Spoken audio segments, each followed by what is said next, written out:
我是吴楠，前世身负罪孽遭了报应，今世我要做个好人，从蛛丝马迹中寻找线索，帮助姐姐连破大案。姐姐因此被嘉奖，我们搬去了更大的公租房，与刑警队长赵成龙成了邻居，我与赵磊成了朋友。小南哥哥好。难得姐姐休假，我们两家相约野餐。好了，哇，小南哥哥好厉害！走，去那边，我给你推个大的。小南转学手续办好了吧？办好了。小南啊，你跟小磊离海边远一点啊！知道了，姐。哎，你们最近还那么忙吗？老赵不爱跟我说工作上的事，怕我担心。忙啊，清案行动还没结束，连破大案做完收尾工作，署里才给放了几天假。最近有什么案子啊？有一个6月末的女孩失踪案，我本来想接手的，但是……哎，小南哥哥，我好像挖到东西了。啊，失踪？这都8月份了，还没找到啊？这种案子特别难破，如果1-2天内找不到人的话，人就很可能被运到国外了。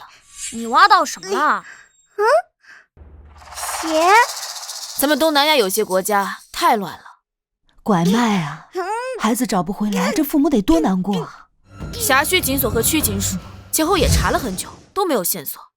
拉不出来，小南哥哥，你快帮帮我！我来。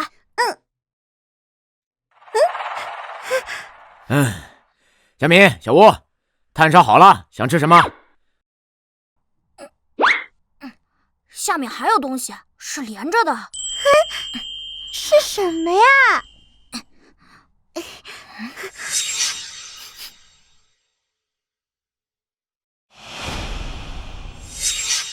哎呀，快起来！赵叔，姐，过来，快！阿姨，把小磊抱走。怎么了这是？怎么了？啊！快把小磊抱走！来这边，带他去远点。怎么了嘛？挖到东西为什么不让我看？鞋是我挖到的呀。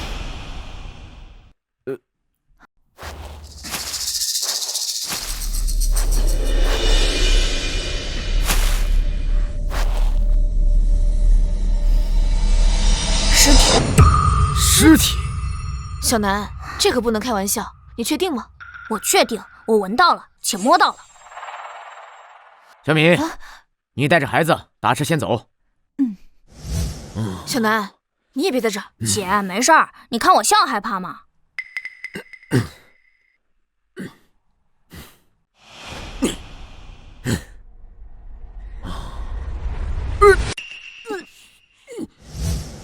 小吴，赶紧打电话回队，召集更多的人。我车上有警戒线，赶紧封锁现场。好。结合冰城1个月前的气温变化，以及海滩夜晚温度较低会减缓腐坏程度，这种腐烂程度死亡时间大概是在1个月左右。这个呀，要等到法医来了之后做进一步的勘查。哎，1个月前？1个月前，就是罗珊珊失踪的时候。罗珊珊，女，6月30日下午放学后失踪。据调查，罗珊珊本寄宿于姑姑家，平时由父母接送，但当天放暑假，约定好其在外工作的父母开车亲自来接，但因学校附近大拥堵，晚了半个小时。本案最初由辖区警所负责，2天前移交总队。吃饭了，小磊，快下来，介绍哥哥给你认识。看了新案子，有什么发现吗？没什么发现，凶手随机作案，这种案子很难破的。哎呀，是啊，随机作案，监控没拍到，也没有目击证人，这样的案子神仙也破不了。面部已经无法识别了。鞋不一样，衣物虽然已经被污染严重，但看样式也不一样。我记得很清楚，罗珊珊失踪前穿的是白色运动鞋以及校服，而她穿的是裙子以及黑色小皮鞋。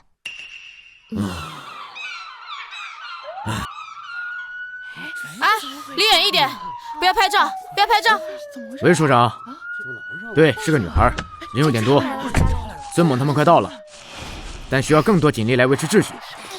小南，你干什么呢？别跑！快住手！快住手！别动！快住手！小南，你敢！别碰！唉，小南，你干什么呢？你不怕得病啊你？怕呀，所以我戴了2层手套。喏，小南，你怎么能乱动呢？这怎么还有孩子啊？袋子里是什么？尸体吗？来这么多警察，这可能是个大案子。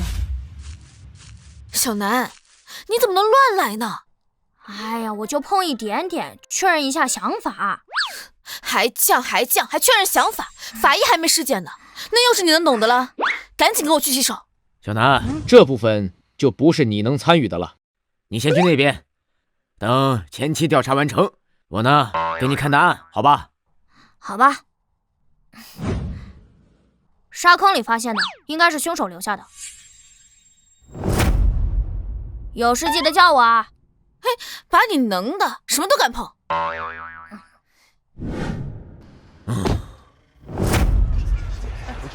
来这边，别站着了，看看这儿，都往后退啊，都往后退。哎，赶紧收起来。对，这边也拍一张。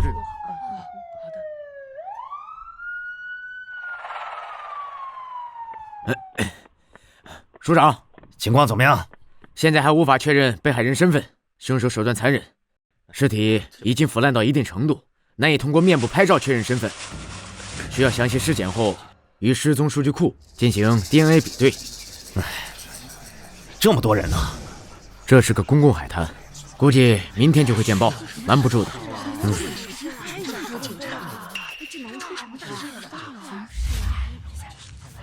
案件性质极为恶劣，恐怕会引起社会恐慌，必须尽快破案。是，一定尽快完成任务。我已经通知了所有正在休假的一组警员，恐怕要成立专案组。好，专案组由你牵头，先查清死者身份吧。是。DNA 检验对比恐怕要几天时间，等确认死者身份之后，我们再去调查他的人际关系。我知道死者是谁了。你知道？你怎么知道？你以前认识他？以前不认识，但……署长好。你招数不上，你躲远点吧。你怎么还过来了？我知道死者是谁了。你知道是谁？法医还没鉴定呢。你知道？你会算命啊？这不是你该来的地儿。你刚刚乱动尸体这事儿，我还没找你算账呢。哎呀，姐，你最近工作太忙，肯定不知道我在干嘛。给，这是什么？被害人的素描画像，我刚画的。你画的？怎么画的？尸体都成那样了，你怎么辨认的？只需要确认几个点：顶骨、额骨、眉弓、颧骨、下颌骨等。依据其面部骨骼情况，尝试复原其像，并根据其衣服尺码大小确认其胖瘦，然后画出来的。你会画画？我怎么不知道啊？姐，我都说了，你最近工作太忙，哪里会知道我的课余爱好？而且，你们不觉得画上这个人很眼熟吗？7、8分相似吧？档案你们都看过的。这是罗珊珊。罗珊珊？就是她，咱们都看过档案。而且我觉得，之所以衣服不同，是因为……署长，来老赵，给我看看。小南是吧？杨伯伯好。我知道你，小年纪画得不错，不输所里的模拟画师。不过我并不想打击你，你毕竟年纪还小。伯伯，您直说。那我就有话直说了，这根本就不是模拟画像，而是更复杂的通过骨骼复原相貌。在法医学领域，往往需要借助3D 扫描技术，通过科学手段尝试复原，能够直接画出来并有几分相似的极少。而你只确认了一些骨骼点位。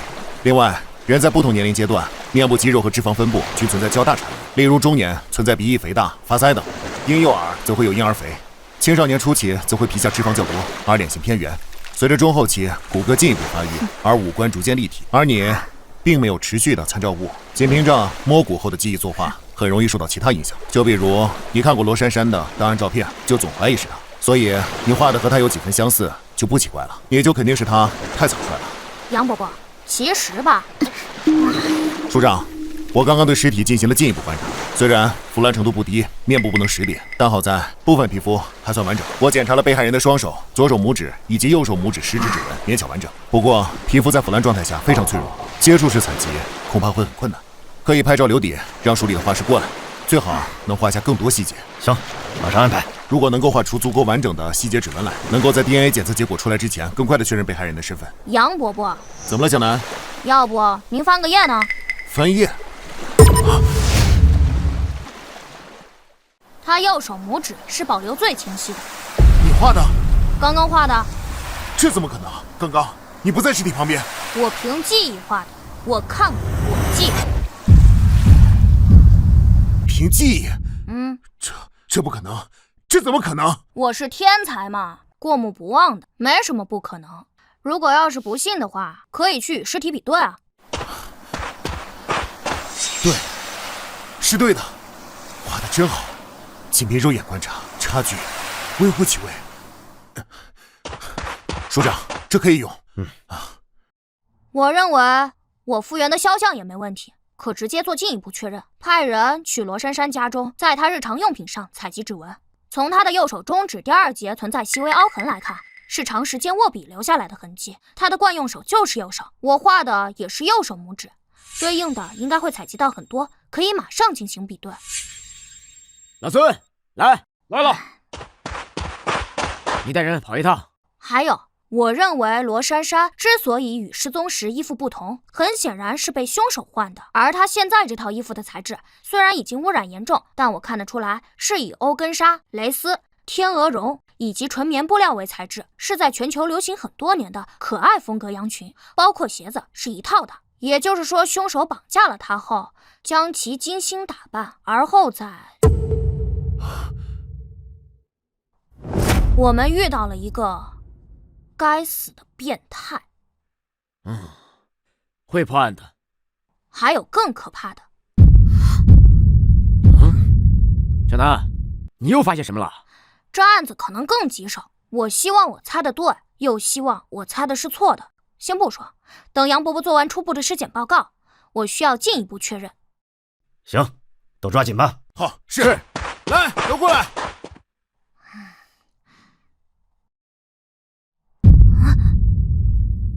无论你是谁，你完了！我说的。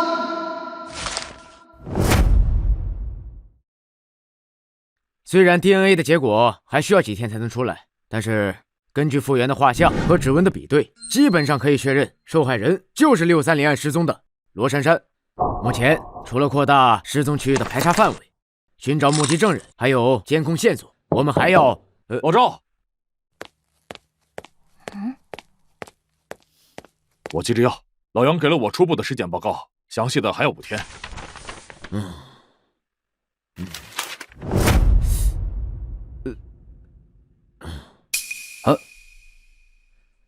根据初步的尸检报告，法医给出了凶手的 DNA 样本，受害人致命伤是在颈部，而且凶手行凶的手段极其残忍，案情重大。除了社会走访调查，我们还要对被害人的人际关系进行重新的排查。小南，不好意思啊。小南，报告你也看了吧？你有什么要补充的？你昨天要说什么来着？我认为，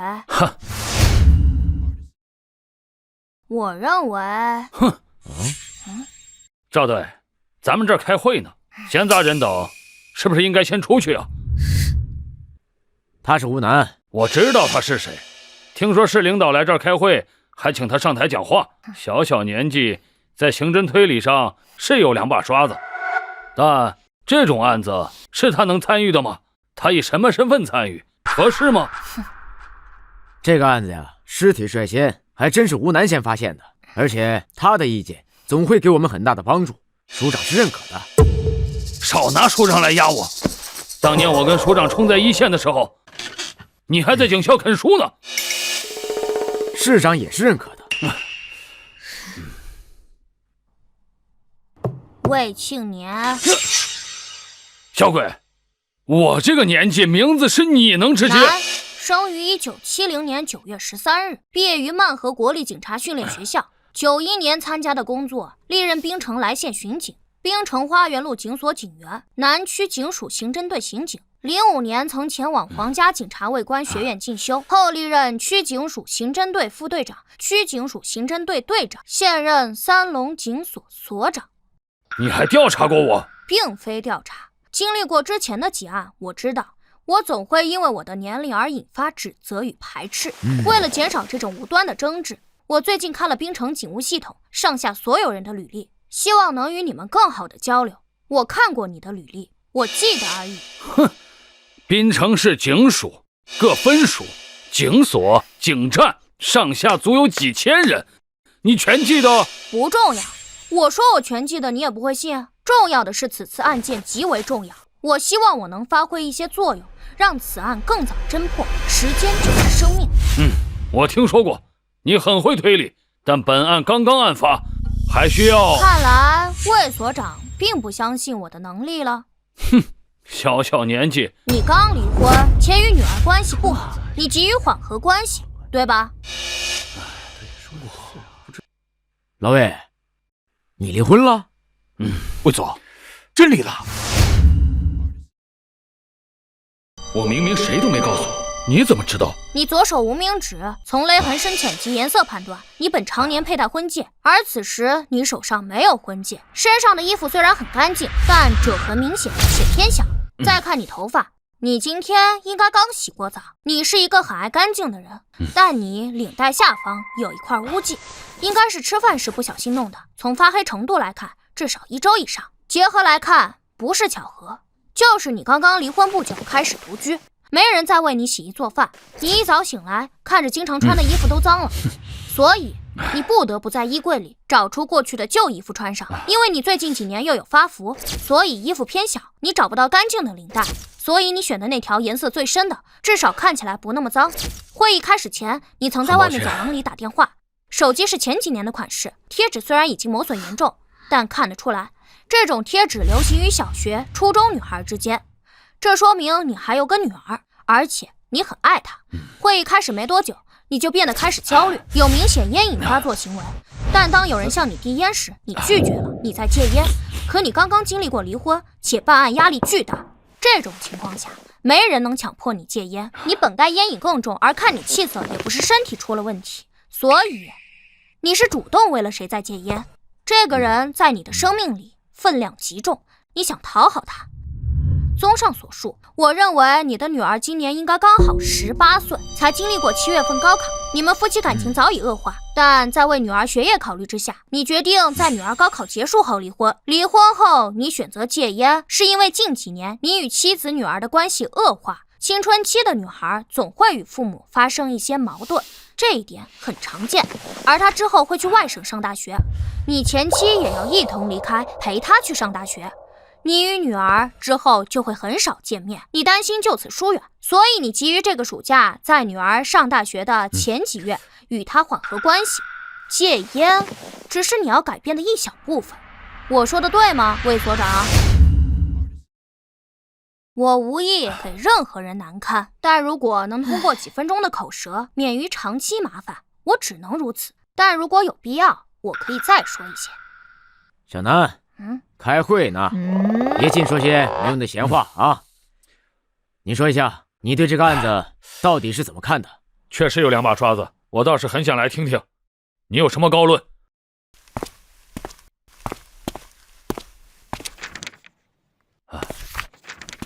有2点，但很重要。第一，我认为凶手并不是第一次作案，他很可能是连环案的凶手。第二，我认为凶手可能会在近期再次作案。这种恶性案件都是要上新闻的。据我所知，近些年从来没发生过这种恶性案件，连环案再次作案。小朋友，你不要信口开河。小南，你是依据什么做出这样的判断？首先，凶手给被害人换了衣服，将其精心打扮。其次，据尸检报告看得出来，被害人致命伤在脖颈、颈骨仅遭受1次斩击，这说明凶手并非是在慌乱之下采取捅刺、勒颈或闷死等方式杀害被害人，他非常干脆。再者，尸体发现于常有人去的浅湾海滩，而且还拿到了凶手的 DNA 生物样本。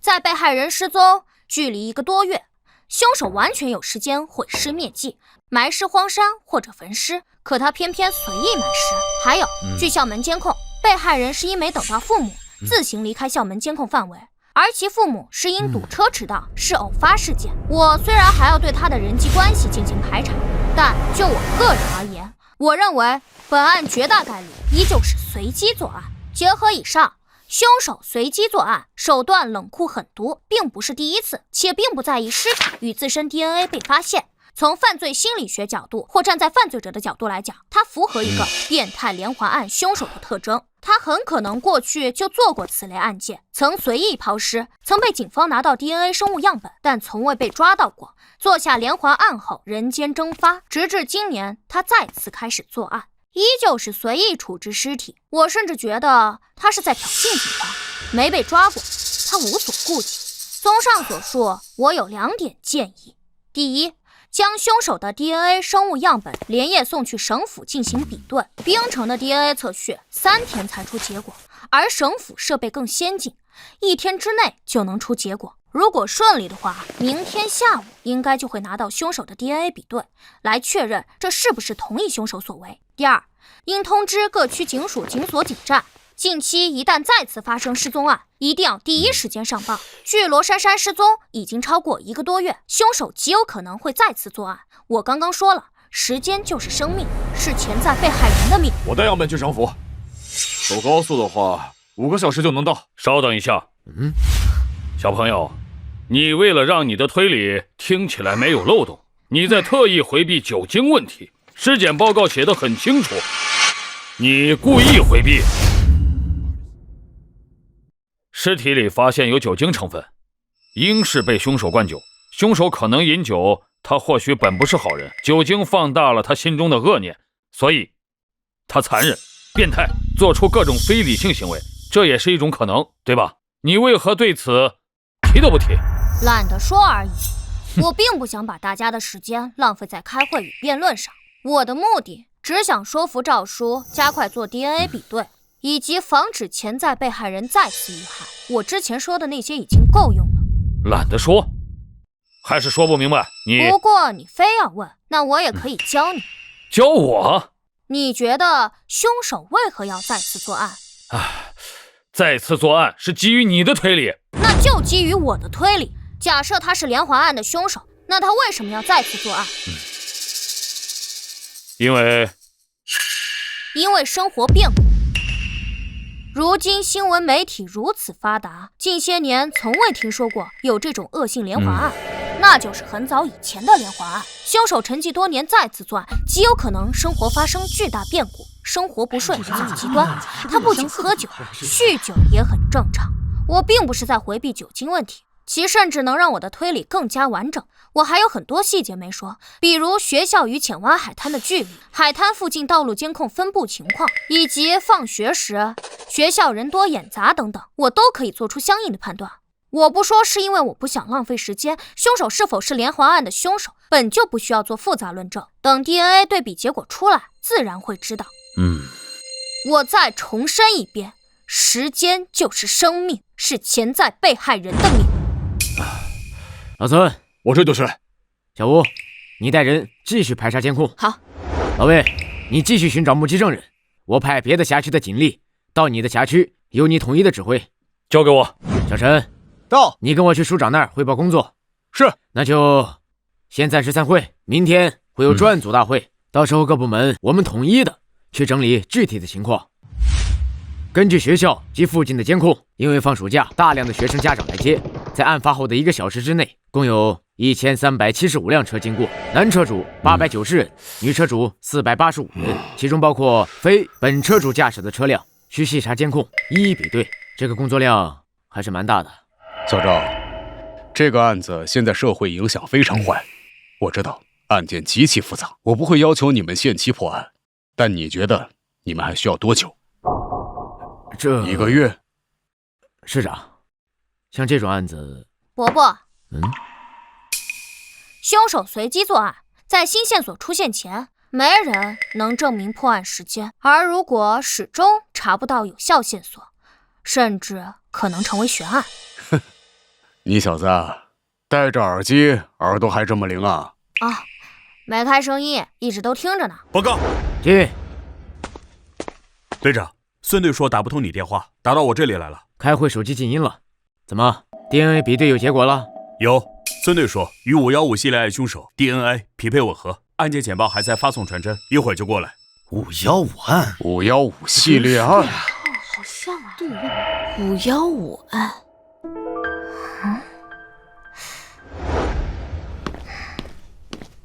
京城515系列案。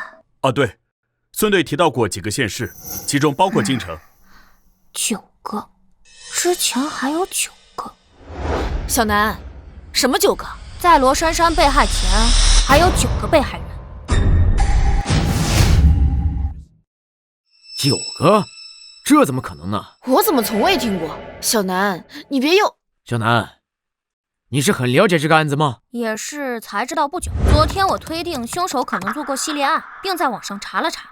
系列大案哪怕很久远，但也总有些新闻。这些案子你们没听说过也很正常，因为它最早发生于21年前，也就是2004年。04年8月25日，京城市郊荒地发现一具残尸，死者名为苏婉娜。05年8月16日，京城市京浪县环卫工在清晨的垃圾桶里发现一具残尸。05年7月9日，京城北郊新村野河旁，钓鱼者在钓鱼中发现一具高度腐烂的尸体。还有05年7月30日、9月2日、06年3月19日、8月7日、07年4月3日。从2004年8月开始到2007年4月，不到3年时间，凶手在周边村县以及京城疯狂作案9起，其中6起采集到凶手的 DNA 样本，另外3起是通过其他线索的交叉对比，推论同一凶手所为。特大连环案9起。在2005年5月15日，皇家警察总署将9起案件并案处理，重新组成专案组挂牌督办。因为案情极为复杂，凶手始终逍遥法外，案件详情无法对外公开，遵循侦办保密原则。此系列案并未以任何一起案发时间命名，而是以新专案组成立时间命名，即515京城特大连环残害杀人案。为侦破此案，当时京城警方以及515专案组先后排查近万名嫌疑人，对比指纹超过3万份，却一无所获。且皇家警察总署在08年还曾对全社会公开悬赏100万来征集线索，时至今日，这个悬赏依旧有效。你说的是血衣案、血魔案？都对，您2位当时都是刑警，应该耳闻过。在2005年，刘源尸体被发现时，身上裹着一件拉链损坏的男性外套，因为被血染红，还上了当时的地方报纸，所以被民间称为血衣案。血魔案的称呼则是来自网络。昨天上午，我还上网发现，时至今日，依旧有一群推理爱好者在网络社区里讨论此案。新世纪以来，伴随着公共监控的普及以及刑侦技术的发展，此系列恶性连环案已极少发生，而这个案子始终不破。他们也称血衣案为新世纪10大悬案之一。世纪悬案，凶手再次作案。报告，队长，传真。队长，打不通你电话。怎么了？银湖警所上报，银湖公园丢了一个女孩。什么？什么时候丢的？2个小时前，银湖警所接到报警，第一时间去找，但是没找到，就上报了过来。2小时前。虽然我无法确定究竟是拐卖、绑架、连环案凶手所为，但哪怕是后者，按照他的作案习惯，人现在应该还没受到伤害，还有机会。好了，会议暂时结束。赵成龙，你现在带人去办，务必给我找到这个女孩。是。小李、小韩、小陈，跟我走。是。哎，赵叔，我也去。不行，好好待着。那把周边监控发我，我用孙叔的电脑。走了。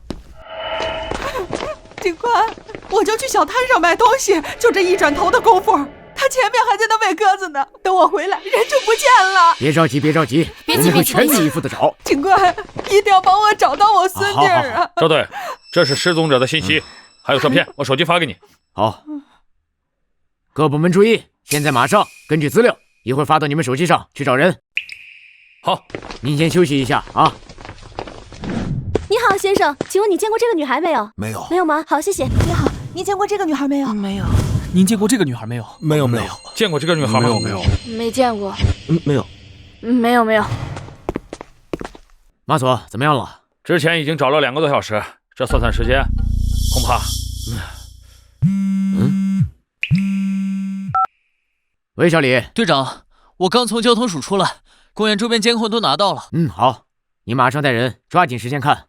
哦，对了，给小南也发一份，他在老孙办公室。好的，明白。赵队，这个案子通过监控找到线索很难的，就得趁着刚刚案发，公园里游人也多，记忆还未消退，或许能找到目击证人。这个公园啊，一共3个出入口，除了正南大门外，还有东北角的停车场入口，以及西侧靠南的小门，这3个出入口都有监控。另外呢，四周外面十字路口有交通监控，内部除了停车场，还有分布了20多个监控。监控不算少，但这公园太大，且是开放式公园，而且它四周没有围栏，而是通过树林树墙做遮挡。想要进出公园，并非一定要走门。在赵队你们过来前，我已经带人走了一遍，共发现7条小路，而且草地都被踩平了。我还特意拍了照片，你看一下，全部都是附近居民踩的。也就是说，如果是有人带走了潘静，是能完全避开监控，离开公园的。对，而且很容易。公园监控你们都看了？我看了，没有任何发现。赵队，小吕的能力你是知道的，连他都不能在监控里边有所发现。不过按照正常流程，总队这边也会重新审一遍所有监控。那是自然。对了，赵队，有件事不知道当不当问。你说。这起案子不知道你觉得和2天前的浅湾海滩的案子有关吗？难说。有可能他就是绑架拐卖，也有可能就是同一人所为，尤其是嫌疑人选择在这里动手，没有在监控中留下线索，说明他对这里监控的时间非常熟悉。浅湾海滩那个案子，被害人失踪的时候，凶手就是避开了所有监控。哦，对了，小吴，把公园内部监控给你弟也发一份，有用没用给他找点事干，不然他又该闹着来一线了。行。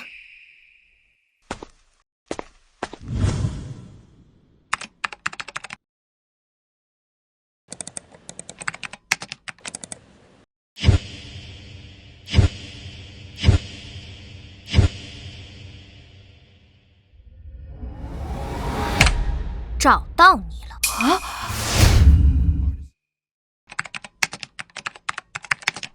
曼 A59，这就对了。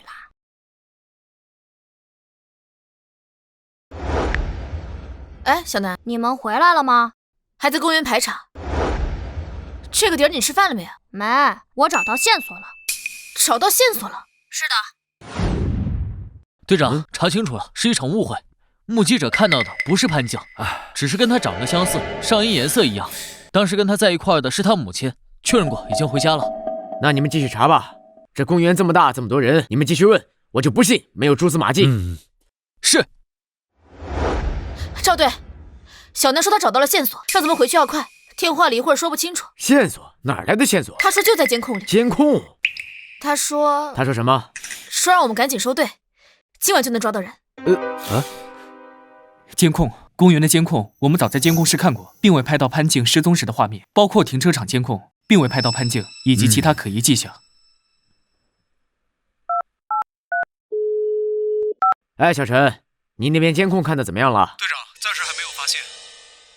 好，我知道了。小吴，你跟我回去。赵队，你们真走啊？怎么了？小南是小吴的弟弟？是。小吴现在可是咱们滨城的明星警员。关于你弟弟，外人不知道，咱们一个系统内多少都听说一点。听说他还是个孩子。是啊。赵队，借一步说话。好。赵队，浅湾海滩案尸体才发现，而据我所知，那被害人已经失踪1个月了。现在这边又出现了失踪，而且从初步侦查来看，嫌疑人作案方式极为隐蔽，很可能与浅湾海滩案是同一人。这我知道。所以呢？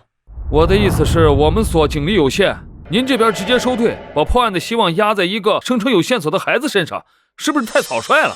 而且如果不继续查下去，过了今晚，就算有目击证人，也可能因为记忆不清，无法描述出嫌疑人容貌。时间不等人呐。马佐，我没说要收队啊，我跟小吴先回去就行了。那你这一走，你带来的人我又不好指挥，这耽误了案件侦破。没事，你放心，这个案子我们刑侦总队已经接手，破得了破不了都是我们的责任，你们警所协助办案而已。赵队，我不是这个意思，这并不是谁的责任问题，我也有儿女，小女儿跟潘静差不多大，我就直说吧，好不好？她一孩子啊，我听说好像是有些能力，但她一个电话就能把你这个刑警总队长叫过去，还说什么直接收队，这情况我不能理解。小吴，你呢？通知老李继续侦查。好。马索，你跟我一起回去。好。好。小赵，你怎么回来了？首长好。找到失踪者了？公园那个暂时没有。那怎么这么快就回来了？有线索？有2个目击者，但都是误会，看到的并不是失踪者。不过小南那边有线索，他看了监控，他说今天晚上就会抓人。那他现在在哪儿？孙猛办公室。走啊，愣着干什么？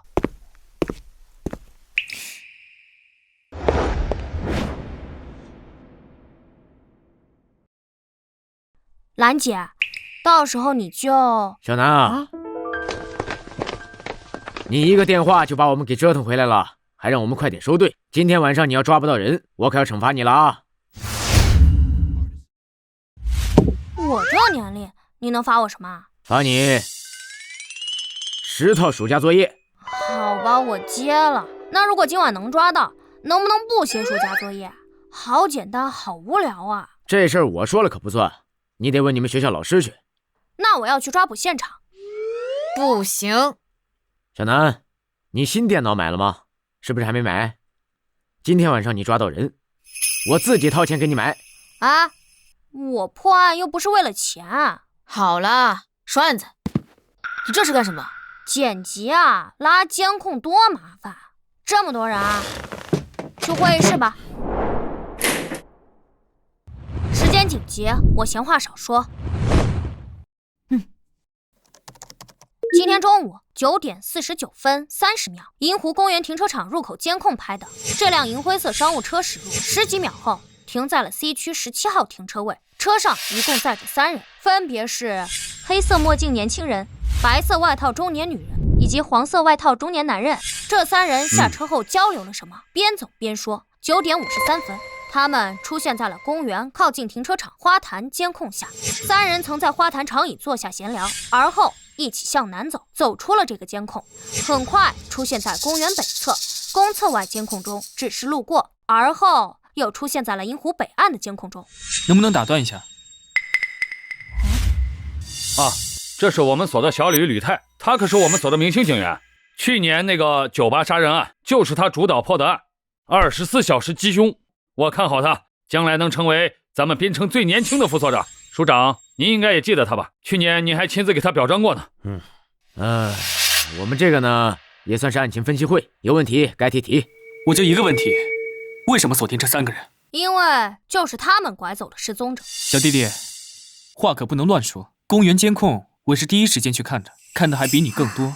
类似于这3个人比比皆是，你凭什么锁定他？我先纠正你2个错误。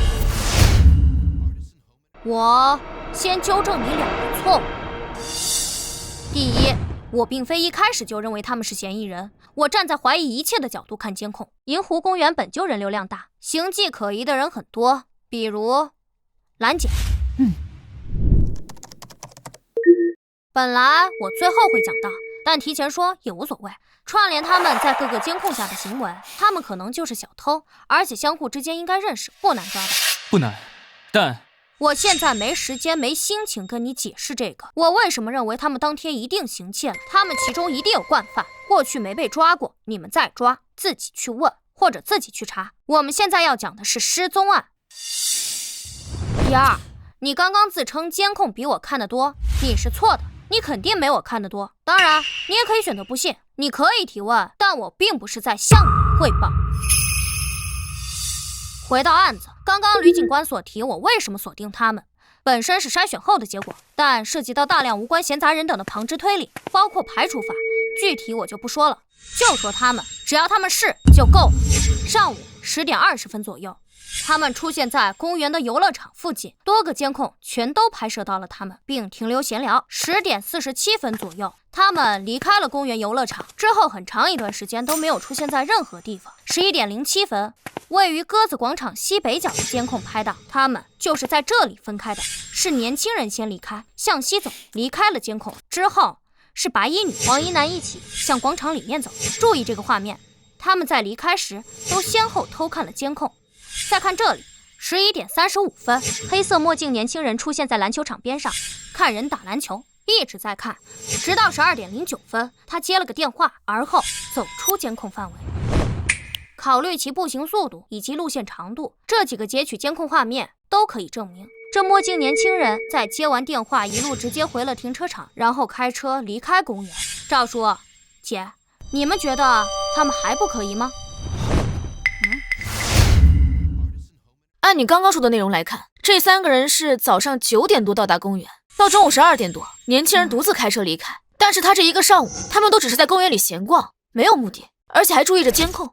如果从案情分析和怀疑的态度来讲，很有可能只是小偷而已。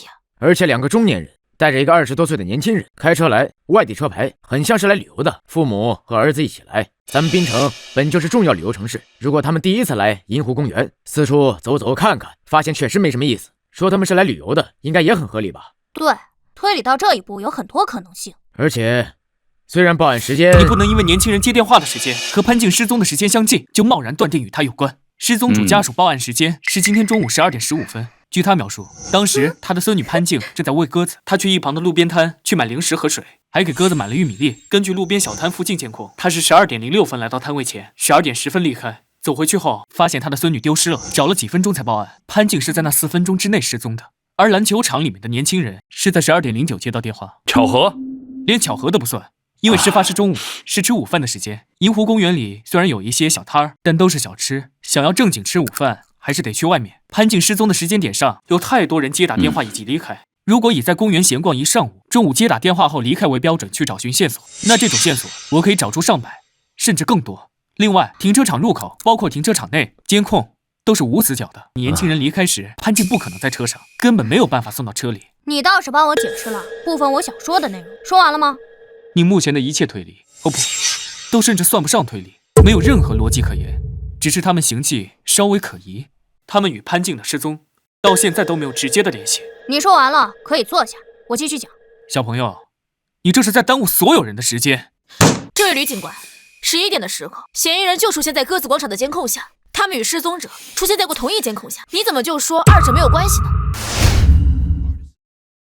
银湖公园只有2个广场，一个是西北的鸽子广场，一个是东南的银湖广场。对于第一次到银湖公园的人来说，打车过去的话，走大门进去游玩，一定会经过银湖广场。而如果开车去的话，从停车场出来，往往会经过鸽子广场，那里还挨着一个人工湖，放养的黑天鹅常引人驻足。整整1个上午的时间，与失踪的人出现在同一画面的人，没有上千，至少有上百。你们就是这么找直接证据的？那个年轻人呢？他为什么一个人单独开车离开，丢下了那对中年夫妇？你怎么解释？可能性太多了。他们之间的关系可能是父母和子女的关系，可能父母在老家，子女在外地工作，抽空回来看看，带着父母去公园转转走走，中午有急事又走了，又或者是和父母吃不到一起，与朋友一起出去吃了，这有无数种可能。再者，他们都未必是亲属关系，可能只是认识，顺路过来，自己好久没来了，四处转转等等。而且现在滨城好多外地车牌号车辆，你刚刚也说了，有无数种可能。那我弟弟说的不也是一种可能吗？毫无逻辑啊！你破案就靠猜吗？吴心言警官，吕警官，姐，他交给我，不劳您费心。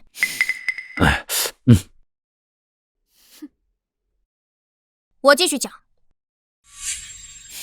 我知道你不服，明星警员，年纪轻轻，前途不可限量，你很骄傲啊。我还能有你年轻？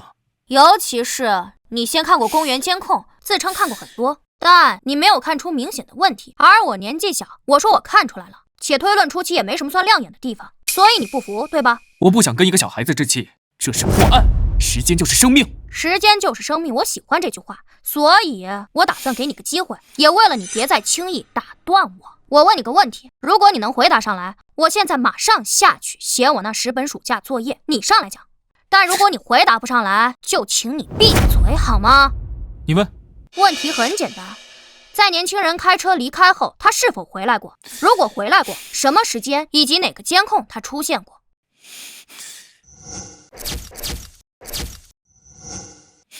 还有，年轻人离开后，那对中年男女，他们又在什么时间、什么地点，在哪个监控下出现过？是否离开过公园？又是怎么离开的？来啊，回答我！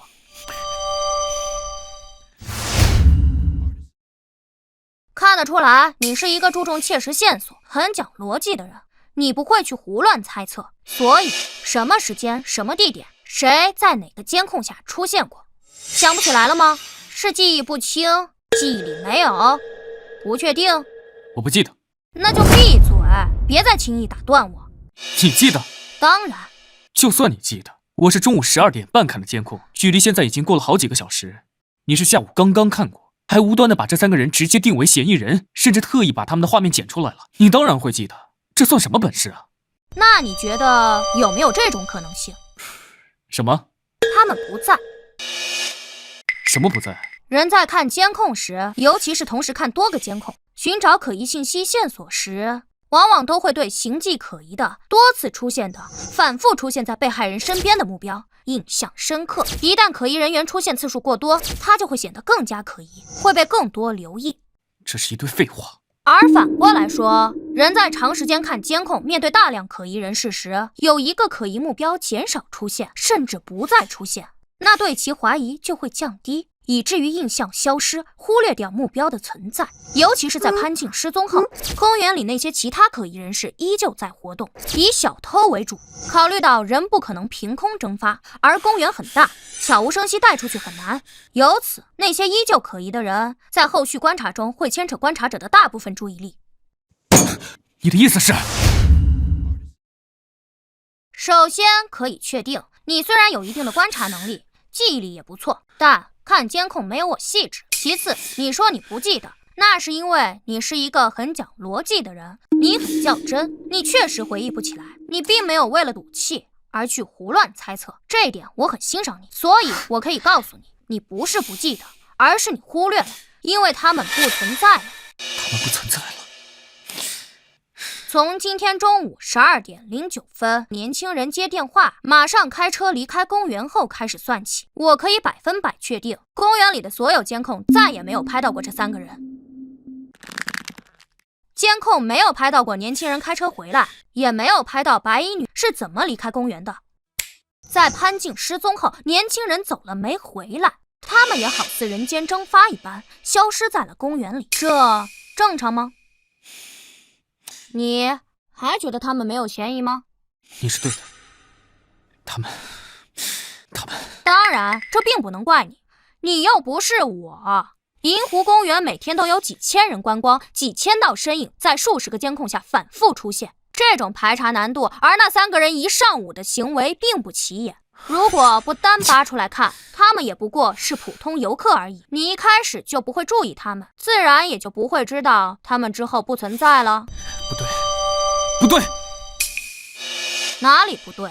不够，这不够，还有太多可能性。如果只是推理到这种程度，还不足以证明他们就是绑架者，还有其他的可能性。而你说今晚一定能抓到人，你在说大话，你在赌，你在说大话，你在赌。可以根据车牌号锁定车主，今晚确实是能抓人。既然有疑点，肯定要问一问，这也是排查的一部分。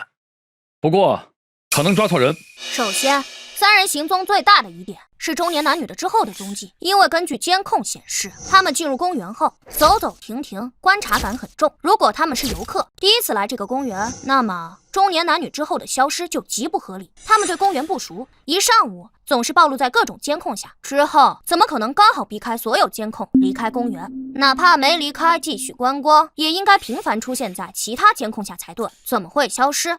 反过来说，如果他们本就对公园很熟，知道监控分布以及公园内小路，那么他们一上午的行迹就更加可疑了。观察什么呢？当然，确实有其他很多的可能性，比如中年男女是本地人，了解公园，而年轻人是外来的，他们走走停停，不知道说了什么，实际上是在给年轻人介绍公园环境，而年轻人不太感兴趣，看了一会儿打篮球，跟人有约直接走了。而中年男女是本地人，可以直接走小路离开。他们也可能是小偷团伙，亦或者他们就是最普通的一家三口，太熟了反而没什么好看的，随意看看转转而已，聊的都不是公园里的事，看起来稍微奇怪而已。所以你在赌他们时，这就是你发现的。我当然没在赌。那他们人都走了，你还有什么可说的？因为你，我耽误了很多时间，一会儿还得去交通署。我直接说重点吧。这是银湖公园的鸟瞰图，大门在正南，西侧靠南有小门，东北角是停车场出入口。今天中午12点14分51秒，年轻人驾驶车辆离开公园，进入北塘大道。12点15分23秒，在北塘大道与东湖路交叉口等红灯。12点16分07秒，右转进入东湖路。12点17分04秒，经过东湖路与银湖大道交叉口，未遇红灯，转入银湖大道。12点18分15秒，经过银湖大道与西陵路交叉口，等红灯。12点18分29秒，转入西陵路。12点20分57秒，经过西陵路与北塘大道交叉口，未遇红灯，直行一路向北。这是年轻人驾车离开公园后的大致路线，差不多就是这样。谁有什么发现吗？这个嫌疑人离开公园之后，为什么还绕了公园走了大半圈？他为什么不在路口左转掉头，向前向右直接就走呢？车道限制，走不了。因为北塘大道与东湖路交叉口离公园的停车场入口非常近，公园日常游客又多，经常发生大拥堵。午高峰的时候，交通署都会派人现场指挥，禁止左转掉头。而且这个西林路再向北是滨水立交，要想走立交桥，必须这么绕过来。这条路线本身并无问题，所以我没看出来，你这说不是路线问题，而是时间不对。时间？北塘大道确实是发生了拥堵，所以从车站离开公园到第一个路口开始算起，明明只有几十米，却挪了足足半分钟。而在右转进入东湖路后，路况相对转好，但车也很多，开得不快，直至抵达东湖路与银湖大道交叉口，共用时57秒。右转顺着银湖大道向西走，至于西陵路交叉口又用了1分11秒。根据监控看得出来，当时银湖大道路况极好，所以他这段开得很快。红灯结束后，嫌疑车辆右转进入西陵路，用时2分28秒，穿过西陵路与北塘大道交叉口，一路向北而去。300米，西陵路与东湖路公园两侧一样长，只有300米。没错，同样长的路，同样受到了北塘大道拥堵路况的影响，甚至东湖路受到的影响更大。但嫌疑车辆开过东湖路，他只用了57秒，走过西陵路直至过路口，却用了将近2分半。考虑到东湖路路况右侧挨着公园，并无下车买烟等情况，以及车辆之后正常行驶等情况，我认为最大的可能性，他停过车。对，这应该就是现在目前最合理的解释。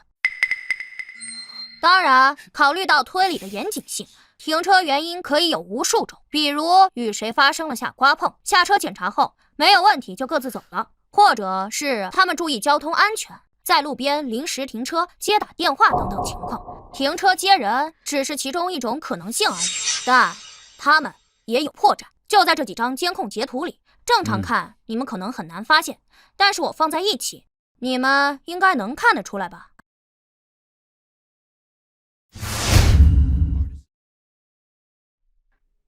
第4张，挡风下面有白色的东西。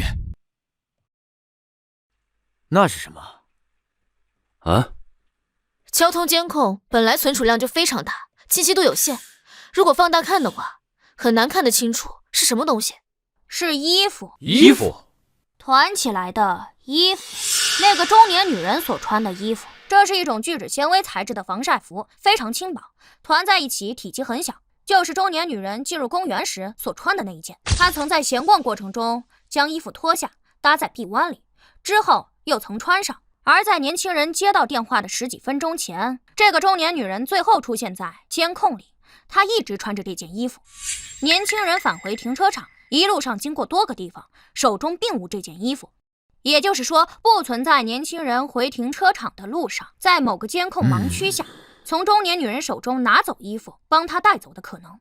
综合来看，只剩一种可能：她曾在西陵路停车，并与中年女人碰了面。然后再看这几张图对比，由于光线原因，有些画面拍得相对清楚，有些画面拍得不清楚。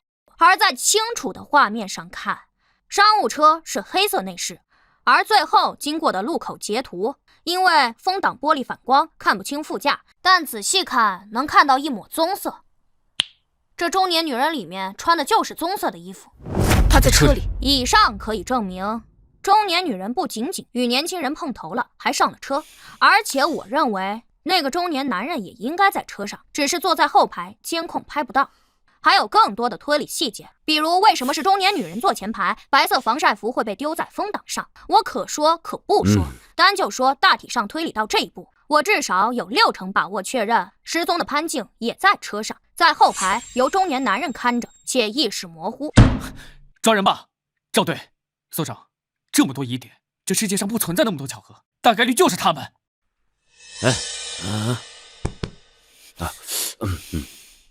小南啊，我不是挑你刺啊，但是就你目前的发现，实际上……赵叔，你有话直说。不怎么像你啊？哪里不像了？推理哪有问题？推理是没什么问题，观察力与信息处理能力匪夷所思，是你的风格。但是你向来都是很有严谨性的，就比如说当初的713案，即使你已经把犯罪嫌疑人压缩到了极小的范围，甚至是2选1的程度，你也提出了用水量的问题。确认之后，我们才进行了抓捕。还有之前的1213案，哪怕你再来金属第1天，就大概锁定了嫌疑人，却还是让孙猛带人做了3天的补充侦查，排除了其他一切可能与巧合。但今天的这个推论虽然听起来是那么回事，但是它只是纯推论，别说没有直接证据，就连佐证都没有。而你之前说今天晚上就能抓人，你既然那么自信，但给出的全都是纯推论，你说这像你吗？推理够用就行呗，我可是反复看了所有的监控，除非真正的绑架者全程都没在监控下暴露过，不然就是他们，其他人我都排除了。而因为潘静在失踪前绝大多数时间都是在监控里，绑架者想要注意到他，跟着他伺机行凶，不可能从未出现过任何监控，因此这个除非并不成立，就是他们。小南啊，以我20多年的刑警经验，过了手也有几百个案子，实际这个世界上巧合还是蛮多的。就比如你的推论，我也可以找出他们不是绑匪的合理解释。就比如说这3个人啊，就是来遛弯的，兴趣不同，在不同的地方玩。中午的时候，中年人意外的找到了能够出公园的小路，在街边给年轻人打了电话，年轻人取了车绕了一圈回来，接上他们俩走了。这说得通吧？一个疑点是巧合，一连串的疑点指向同一个目标，是巧合的可能性就很低。2个关键点，失踪时间和嫌疑人逃离时间，他们先开始频繁的暴露在监控下，最后又完美的躲开所有的监控。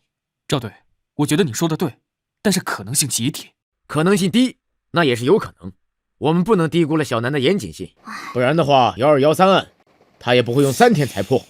赵叔，这个案子啊，第一，没有潘静失踪时的监控；第二，没目击证人，人是凭空消失的。我一下午能看出来这些已经很不容易了。你以为我是神仙？这种案子啊，只能大胆假设，然后去抓人去求证啊。但我不是第1天认识你啊，你话说的太肯定了。说吧，里边还藏着什么？老实交代。哎，好吧，好吧，我说。你还有线索？监控里还有什么？这样吧，我先快速说一下绑架过程以及细节分析。今天上午9点50分，停车场内部监控拍到3人下车，2个男人从主副驾驶，中年女人则从后排。从行为习惯上来说，多人出行，除非是与驾驶者是情侣、夫妻关系，否则女性更愿意坐后排，习惯养成因素。还有距离感，出门带包东西多，以及后排可以不系安全带等。当然，他们也可能是随便坐的。离开停车场后，3人四处闲逛，寻找作案目标，先后去了公厕外以及游乐场附近，这2个地方都很可能遇到合适的目标。前者有因性别分开上厕所，在外面等的情况，后者则是小孩子在乱跑玩闹。家长坐在长椅上闲聊的情况。上午11点07分，位于鸽子广场中心监控拍摄的，3人停留徘徊，不知道说了什么，而后年轻人离开，中年女则走向监控死角。而我认为他们应该找到了下手目标，但未必就是失踪者。根据同一时间鸽子广场中心监控拍的，适合下手的目标的不止潘静一人，因为追鸽子喂鸽子会与家长分开，就有可能脱离监控范围，而有的家长则会三三两两聚在一起闲聊，一时疏忽照顾。11点40分左右，路灯监控拍到潘静坐在长椅上吃完了冰淇淋，而后也要闹着喂鸽子。李淑芳带着他去了路边摊，买了玉米粒。11点45分，他在喂鸽子。12点06分左右，位于鸽子广场中心监控拍到他手上只剩下一小包玉米粒，开袋时还撒了一地，差点哭出来。奶奶心疼他，又去给他买了玉米粒以及水与吃的。在李淑芳走开后，潘静捡起了地上半袋玉米粒，又要追着喂鸽子。而有的鸽子飞到很远的地方，可他想全部都喂到，便追着个别鸽子跑出了监控范围，这反而惊走了鸽子。但他依旧想喂，追着追出了监控范围。中年男女趁此机会将其抱走，且应该是离经了，不然你们排查了一下午，怎么可能没有目击者看到挣扎的潘静？中年女人将衣服脱掉，裹在潘静的身上。考虑到潘静年龄与身形，她应该在60斤左右，女性很难长时间抱她，且应该是中年男性抱着她，裹着白色外套，这使得下午排查的衣服不一样，很难找到目击证人。中年男人抱着孩子不方便，应当是中年女人通知年轻人得手，而后两人带着失踪者避开了所有监控，走小路离开公园。12点20分前后，年轻人开车过来接应上车，中年男将潘静抱入车上，而后跟着上车，中年女因此上副驾，这就是他们与来时座位不同的原因。中年男将潘静放好后，将身上的白色外套还给了副驾的中年女。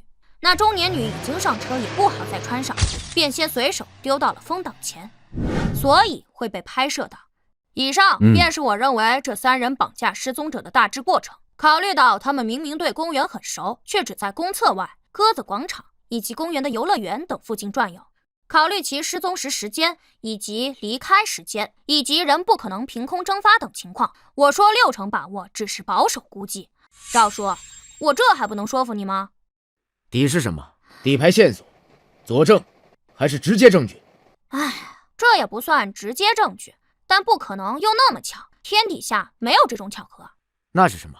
套牌车，车牌照是假的，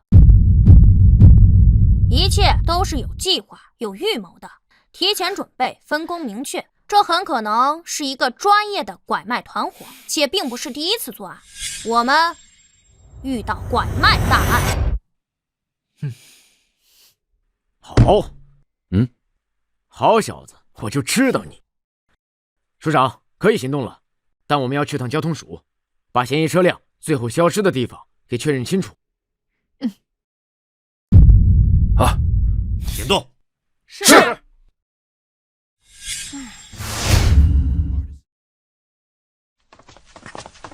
啊，赵叔，等等我！我聪明绝顶的天才弟弟啊，能不能告诉你姐姐，你怎么知道嫌疑人的车辆是套牌车的呀？你在交通署有熟人啊？这个嘛，小南，我最近在复盘一些老案子，我突然发现你是不是提前查过王胜利家用水量的情况？不愧是赵叔啊！怎么查的呀？网上呗，我破解了供水系统，确认过信息。小南，这个嘛，我自己有我自己的办法。哼，吴南，我跟你说了多少遍了，你怎么还能这样呢？连交通署的系统你都敢黑啊？你就不能给我打个电话？是我不能帮你查，还是赵叔不能帮你查？哎呀，破解都是顺手的事儿，打电话多麻烦。还顺手的事儿？你找到的黑客呀？我可保不了你啊，赵叔也保不了你。哎，赵叔，你看他。好了，小吴，都是为了案子，小南为了破案，特事特办，赶时间，走了。小南，你姐都是为了你好。哎，我知道，她怕我啊，将来走上犯罪的道路。你放心吧，只要有她在，我一定不会。而且你姐说的对，你可以给我打电话，我帮你查。可是那很难解释啊，就比如今天，我说我让你们直接锁定他们就是嫌疑人，让查嫌疑人车牌号，没有实质性的推理，那你们会信吗？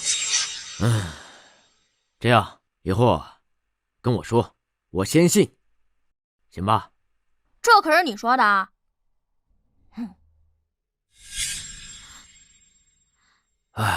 这小子是有些本事，但还算不上天才。要是我拿到交通监控的话，与公园监控二者相结合，我应该也能看出来。尤其是嫌疑车辆在走西林路时破绽太大，正好与失踪时间相契合，以此为切入点，进行逆推，初步锁定嫌疑人，大胆观察，抓住细节，得出结论。他说过自己是反复看监控，应该就是这么推出来的。对，应该就是这样。哈哈，小吕啊，他还是个孩子，又没系统学过刑侦，当然不可能跟你比了。他才破过几个案子，这2年咱们银狐所的超高破案率，可是都靠你啊！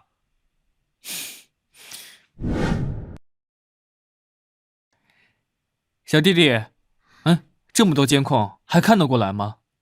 还是退一边去吧，让我来看。你别年纪不大，再把眼睛看花了，戴了镜子啊！管好你自己。行，那咱赌点啥？赌什么？赌咱俩谁先在监控里找到犯罪车辆的最后位置。如果我先找到的话，把你姐电话给我。哼，我姐可是武将，你就不信被她打死啊？来不来吧？我是不会用我姐的私人信息跟任何人打赌的。不过因为我不会输，所以无所谓了。年纪不大，口气不小。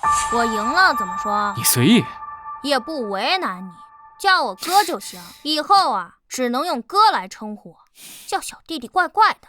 可以啊，你又不会赢。赵队，准备好了。好，小南可以开始了。收到。开始。2倍速，4倍速，8倍速，16倍，32。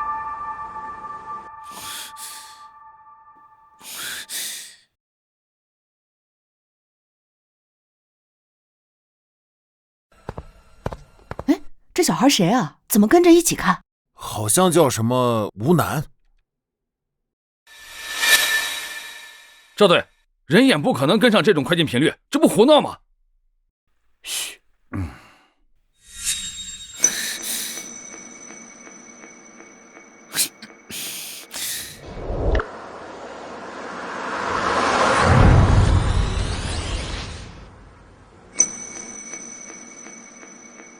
不可能，他还看得清。这不可能，这没人能跟得上。吴楠，你故意的吧？16倍速是我的极限，你故意加到了32倍速，就是不想让我看清。你也不可能看清，但你怕我赢，所以就使用这种手段。你想让咱俩都找不到人在哪是吧？你这种行为是在耽误办案进度，你知道吗？时间就是生命，你这么耽误时间，是在害人命，你懂吗？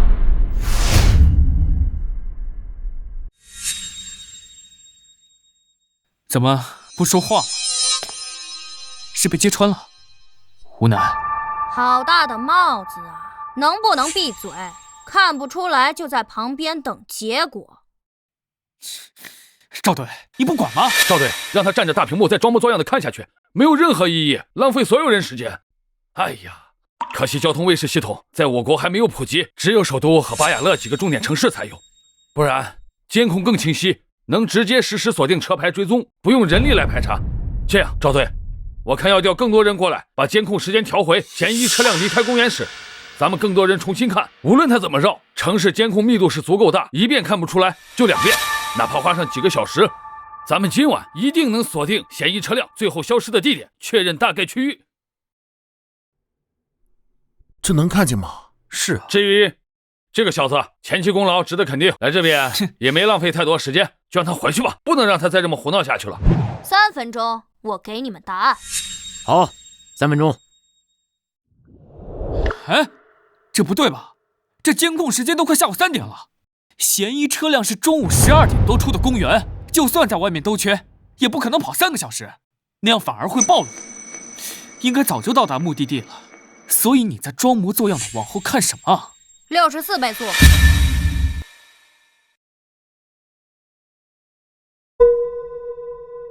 胡闹！64倍是人类能看清的吗？你以为你是神仙啊？哎，你安静。我看你还能成神仙不成？赵队，你这样一意孤行，就算这孩子没浪费多少时间，那传出去，对你名声不好吧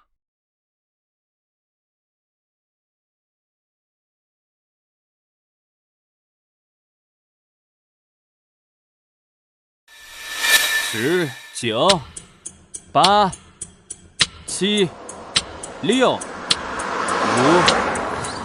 4、3、2、1，时间到了！时间到了，弟弟，你还准备继续胡闹下去吗？可以停下了。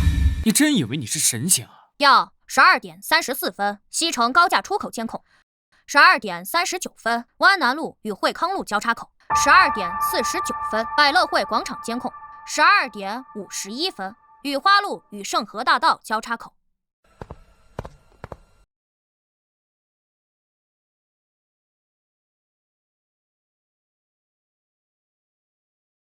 14点04分13秒，永恒路与福汇街交叉口。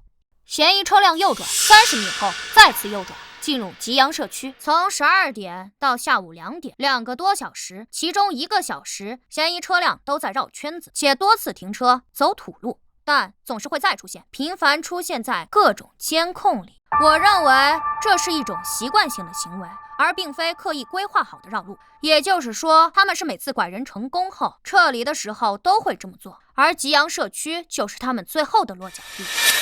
这不对吧？既然到下午2点，那你之后还装模作样看什么？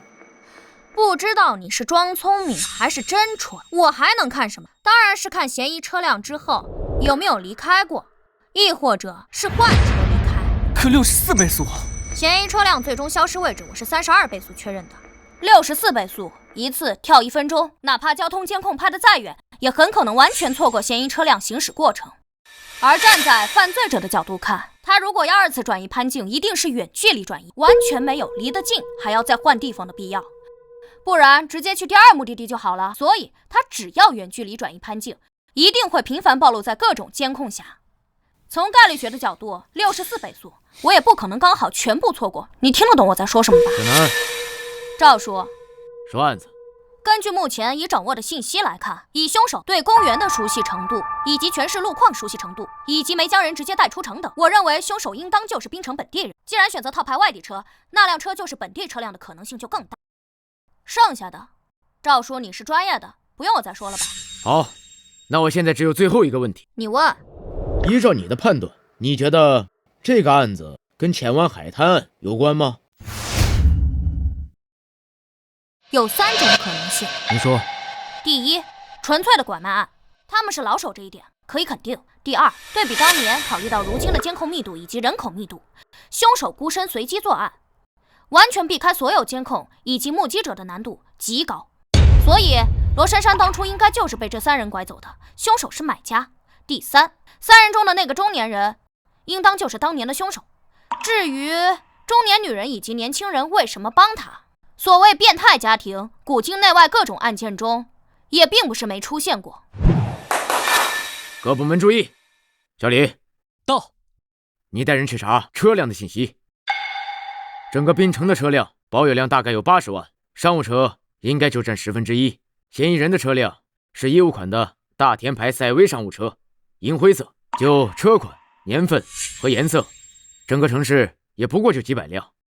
你要着重去查车辆的登记地址是吉阳社区的。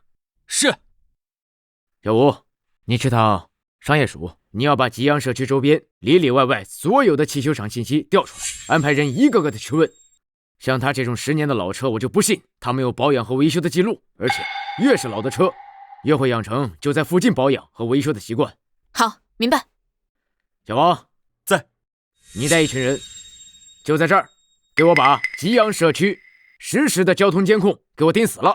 一旦发现嫌疑车辆，马上向我汇报。是。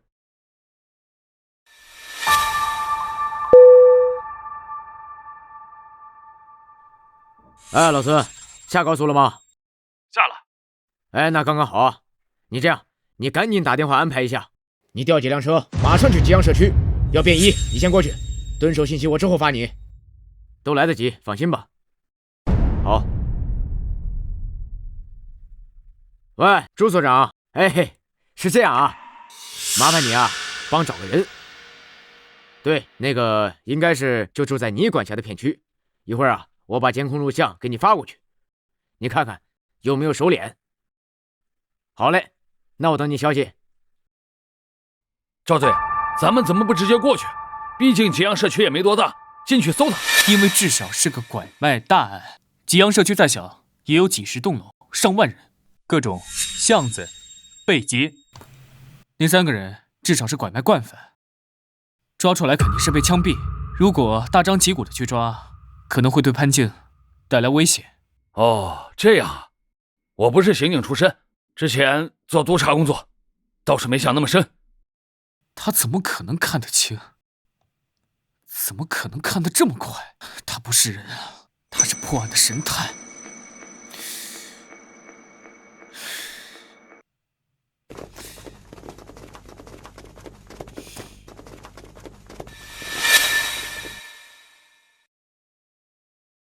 队长，查到了，相同品牌、年款、颜色的，登记在吉阳社区的有3辆，这是车主信息，都是中年男性。队长，永红路有家维修店传来信息，说他们上个月维修了一个车辆，和嫌疑人那个车型是一样的。因为是外地牌照，所以他印象很深。送车过来维修的是一个戴着口罩的年轻人，但是登记的车辆信息跟嫌疑人车辆不符，车牌号不对，我怀疑是套牌，跟这个月用的不一样。登记的电话号码我也查过了，是一个已故老人的，我怀疑也是非法渠道获得。但是修理厂监控只能保存7天，无法拿到送取车监控，而且他们用的是现金交易，没有银行卡和网络转账的信息。好。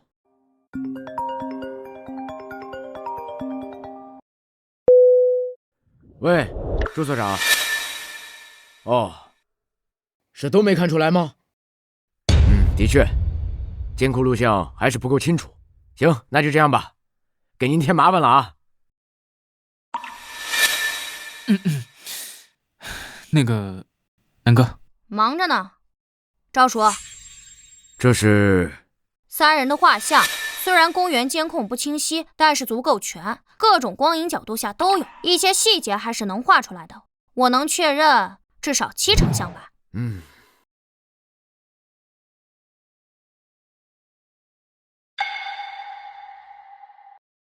就他，曹飞强，男，49岁，3处房产信息，包括吉阳社区温水巷171-1号，是一个2层小楼，同地址还有商业登记信息，是一家涂料店。那个白衣女人就是他的老婆马秋娟，户籍里登记的就是她，但是没有关联那个年轻人。够了，失踪者应该就在那儿。行动！是。还没回电话，咱们什么时候送过去？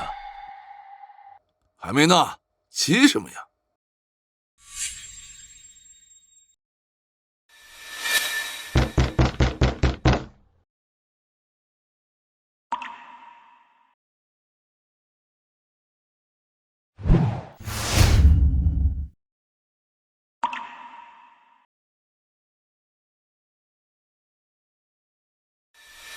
是个小要饭的，这不亲自送上门来，活该咱们发财。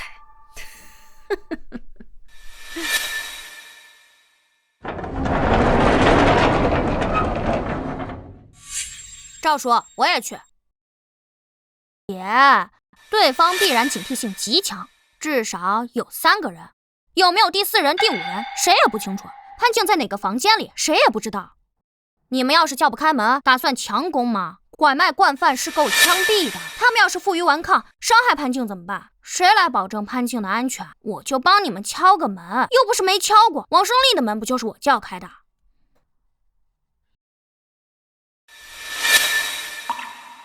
行行好，可怜可怜我。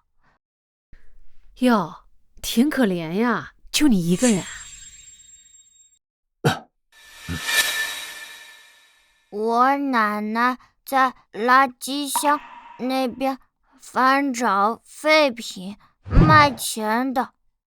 有大人呀。3个人在门口，2楼没亮灯，应该是没人。特警队注意，准备从隔壁翻过去，尝试潜入对方的2楼。收到。行行好，我好饿。去一边要饭去。急什么？他一个人也挺可怜的。水，我想喝水。想喝水啊？来，进来吧，外面风大。来，等一下。怎么了，赵队？湖南，你怎么不按计划进去干嘛？快出来！他们是人贩子，快出来！队长，小吴，先别着急，我们要相信小南，他不会无缘无故那么做。有危险！老赵，小南怎么进去了？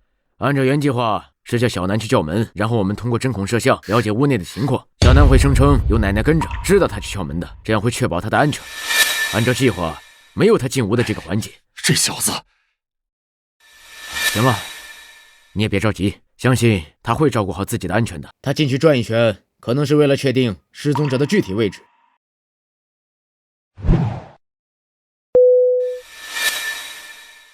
喂，住所。哦，确认了是吧？好，我知道了。队长怎么了？有话直说。是这样的，我联系了管辖的警署，给他们发了画像，他们认出了这3个人中的那个年轻人，而且根据系统的对比，熟练。故意伤害判了7年，去年刚出来。跟这俩夫妻是姑侄关系。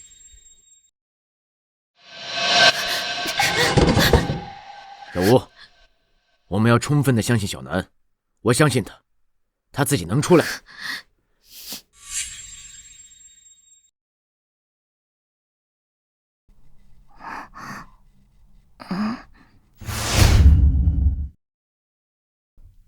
二姑，放他进来干嘛？外面有大人，咱不能动。是啊，媳妇儿，咱们本身就不干净，这孩子突然失踪了，就算他奶奶闹不清，警察到咱这儿一搜，那咱们麻烦可就大了。行了，你们俩懂个屁呀！哼，但凡是一个老太婆带了一个孩子要饭，我们问清楚，我们有的是机会。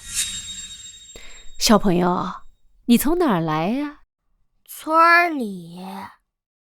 就你和奶奶呀？你们是要去哪儿呀？奶奶说北边有大城市，有钱。哎呦，还要去外面的城市啊？那你们走着去啊。你们晚上住哪儿啊？桥下面。说不定今天晚上就有机会。哎，小朋友，你晚上要去住的桥洞，你还记得在哪儿吗？啊，你渴了饿了吧？随便吃。谢。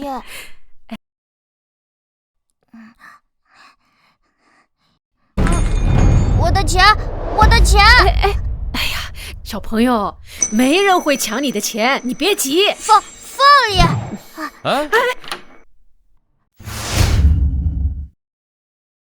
确认失踪者位置。老孙，快！小南有危险，快！哎，等一下，退回去。老赵，上不上？怪不得小南要装个小要饭的。我奶奶，这个无能，他完蛋了。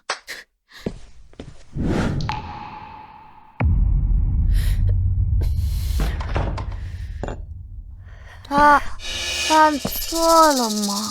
是啊，你怎么知道？我不乖，平常我奶奶也对我这样。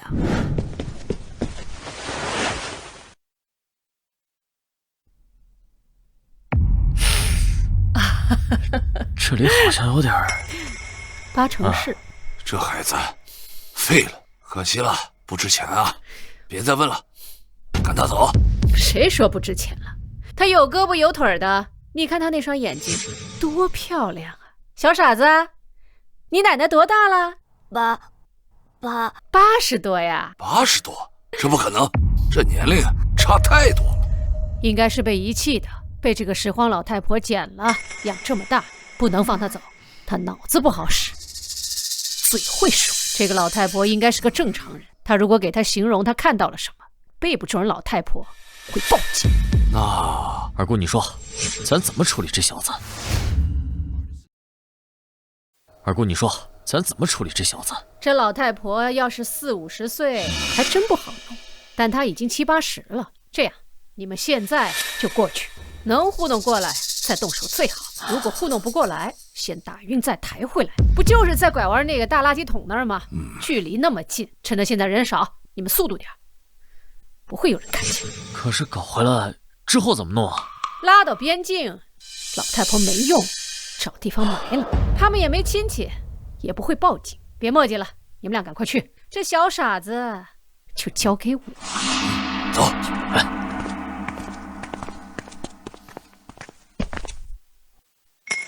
怎么出来了？怎么朝咱这边过来了？小傻子，你渴了饿了吧？给你拿瓶奶，那个呀，对身体可好了。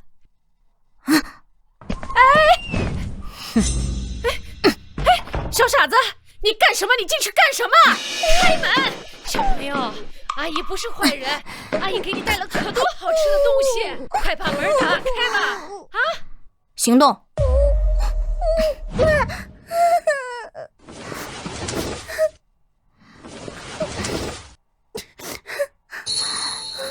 别怕，马上就能回家了。小哥哥，我饿。给这儿有吃的。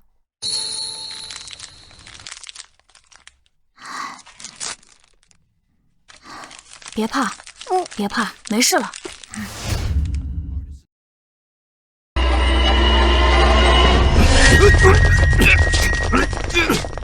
行动！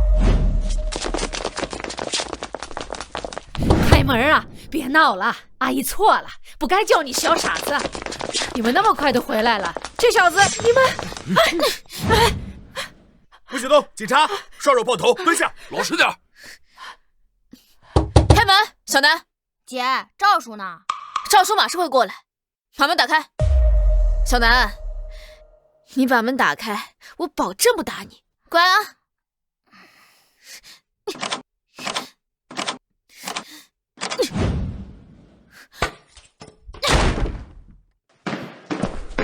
胡南，我的亲姐，你也别吓到孩子。胡南，你完蛋了！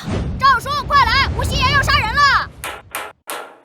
老实交代。警官，我都说了，第一次没拐过其他人，而且我是从犯啊，判不了我几年吧。主犯是我二姑，光盯着我审干什么？我都去年才刚放出来的。对了，还有那个浅湾海滩的案子，跟我无关啊，警官，我没拐过他，怎么死的我也不知道。是跟你无关呢，还是跟你们无关？你还敢跑？给我站住！姐，你怎么不去旁听审讯啊？这么大功，你都参与啊？功劳哪有揍你重要啊？你可真有本事！那当然，还当然！给我站住！姐，我这不没事儿吗？一切都在我算计中。你还算计呢？要不是那两个人自投罗网，那破门能挡住谁？我是引导他们出去啊，不然我怎么会装傻子？为什么说我奶奶80岁？哎呀，他们的行为一切都在我的掌握中。掌握中？你还犟？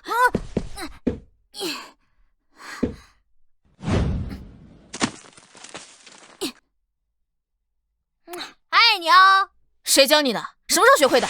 姐，偷偷练的呗，当年一身本事。你还有当年呢，练过是吧？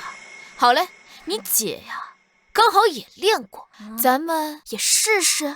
哎，姐，你这可就欺负人了啊！你可是全国冠军，我一个小孩怎么可能跟你比？你不是天不怕地不怕吗？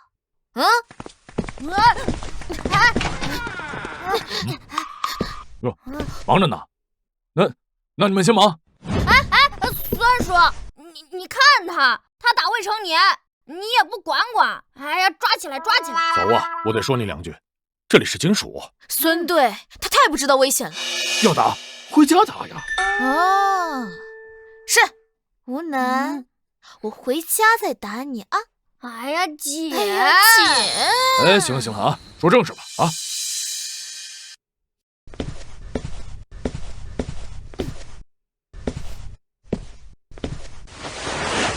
目前3人已经分开审讯，交代了部分拐卖案情，但对前湾海滩案予以否认，并且他们的口供存在出入。这是他们3人的详细档案，包括通话记录、银行账单等。孙叔拿给我看的，你想看不是随时可以。小南，到这一步，你还觉得他们3个跟罗珊珊有关？我觉得关系不大呀。看看就知道了。马杰，男，26岁，冰城人；马秋娟，女，50岁，冰城人；曹飞强，男，49岁，眉县人。孙队，档案就这些啊？目前就这些，剩下的还要花时间调查。进。孙队，体检报告出来了，没什么问题，他家属也到了。是小哥哥，奶奶，是小哥哥救了我。啊！谢谢小英雄，谢谢小英雄。奶奶，别折寿的。谢谢警官啊！这孩子是在我这儿丢的，要是找不回来的话，我可咋活呀？谢谢啊。老太太，你别这样啊，这都是我们应该做的。你这会儿别激动，年纪大了还是要注意身体的。那个小兰，是这样，那个体检已经做过了，没什么问题，就是受了点惊吓，休息2天就好。这样，一会儿你们跟小兰做个笔录，再签个字就行了，到时候就可以回家了，很快，半小时。谢谢啊，真的太谢谢了，这边请。谢谢啊，谢谢啊，不用谢啊。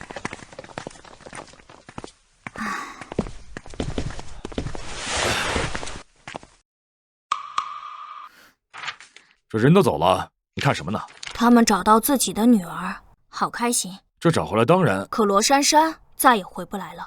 以及515案的9条人命，20年了，不知道他们的亲人是否走出来了。孙叔，我要去旁听审讯，凶手随时可能再次作案，515系列案必须破，要快。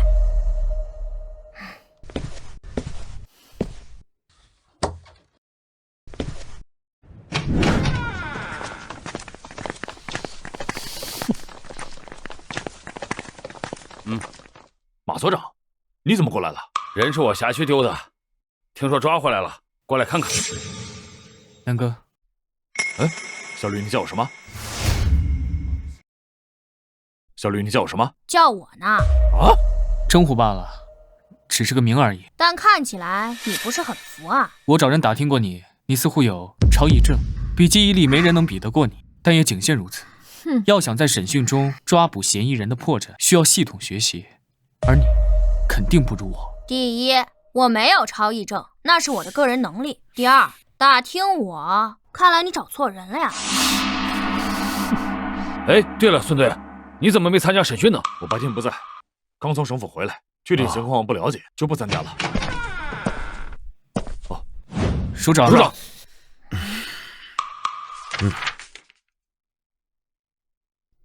审的怎么样了？还没审出来，审了一次，赵队长亲自去审，人很不老实，很明显能感觉到他在刻意隐瞒一些很重要的事情，就连6月30号的行踪都模糊不清的，前后说了3个版本。如果真的是个拐卖大案，牵扯到国际拐卖组织，咱们可能需要1-2个月的时间去补充侦查。都在磨叽什么玩意儿？署长，我今天就已经把案件汇报到省府和皇家总署了，并与京城联系过了。明天整理好资料，我就要带着小赵去省府做案件分析汇报，估计啊，到后天下午就能回来。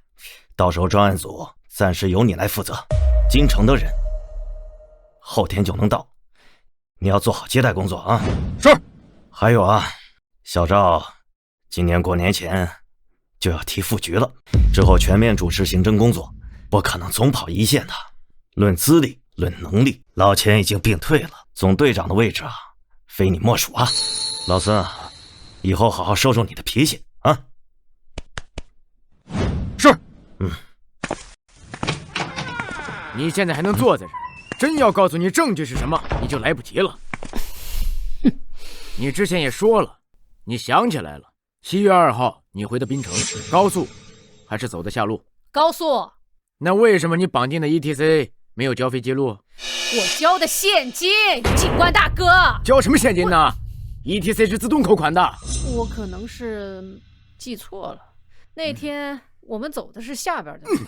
马秋娟，你给我老实点儿。姐，我先回去了，我打车回去，你们忙。这就走了？是看不懂了吗？放弃了？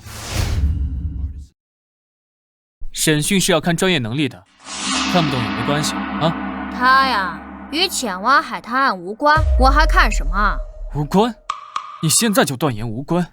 这3个嫌疑人明明疑点重重，口供不一致，但凡有一点审讯常识，都能看得出来他们有巨大隐瞒。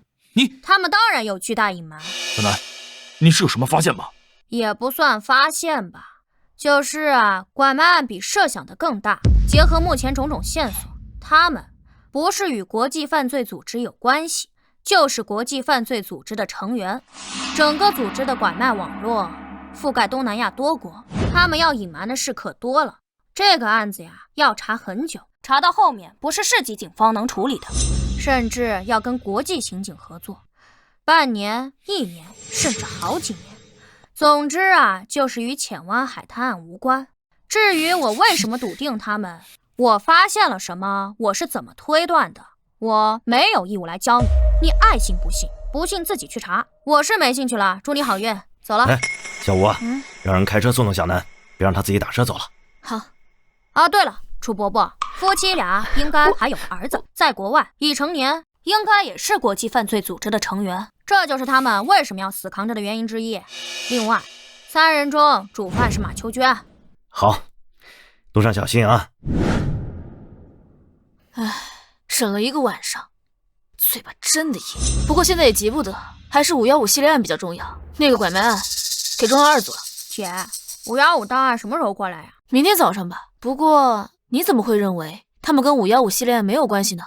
你之前不是说过，以现在的监控密度、人口密度，单独拐卖是不能实现的吗？挺复杂，结合现场环境来看，以他们的档案、笔录、审讯反应，哎，姐，我能不说吗？累。说说嘛，总不能是你胡诌的吧？你简单说说，总不能是你胡诌的吧？姐，你激我也没用，真的累。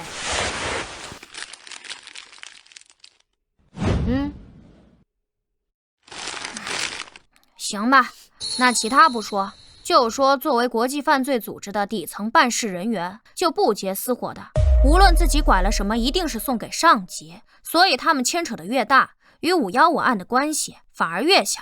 就比如罗珊珊案，凶手应该就住在槟城本地，把人卖给本地居民，本就违反组织规定。违反组织规定？懂得还挺多的。类似国际犯罪组织往往都会涉及违禁品走私、人口贩卖、器官买卖等，还在一些不稳定地区建立据点，培养武装力量。很多孩子都会被拐去，有的卖掉，有的自己培养，天赋高的也会被培养成顶级犯罪者，专攻暗杀、国宝盗窃、网络袭击与窃密等。但很残酷，没有童年，没有亲人，无休止的训练，被淘汰的人会永远消失，活到成年的也会失去人性。说的那么邪乎，像电影似的，从哪知道的？网络上呗。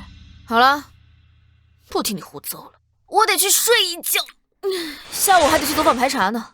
哎姐，我有个问题。说。你说自从我落水后，是不是沾什么特殊体质了？你确实变化挺大的。哎呀，不是那个意思，我是说我在落水后的第10天，我们隔壁就出了凶杀案，虽然案子已经破了，但没过几天我们又去海边玩，我又挖到尸体。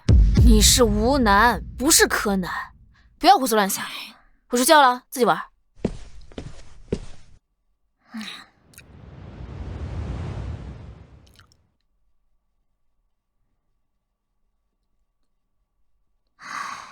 写完了。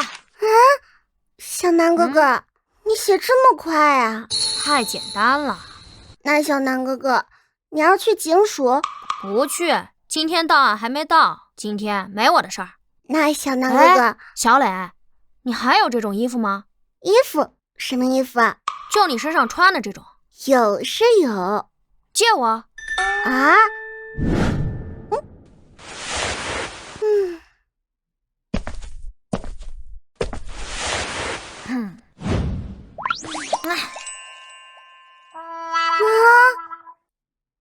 大家好，我是吴小楠。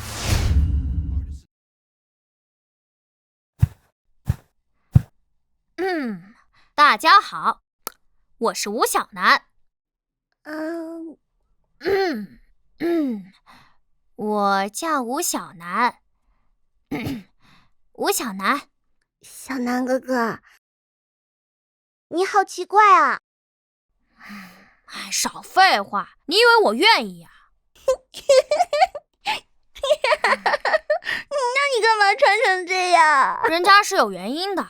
哎，走，要不要去逛街？好啊。可是我作业还没写完，今天要写2页呢，题好难。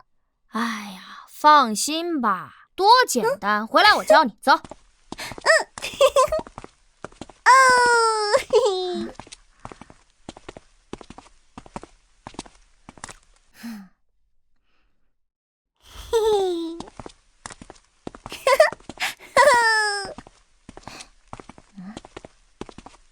真厉害，这小孩还可以啊！这。哇，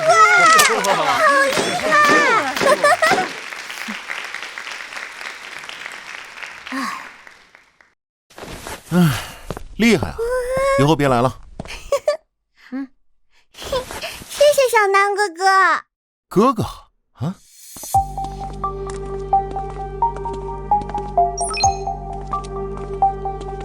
哎，好累呀，终于回家了。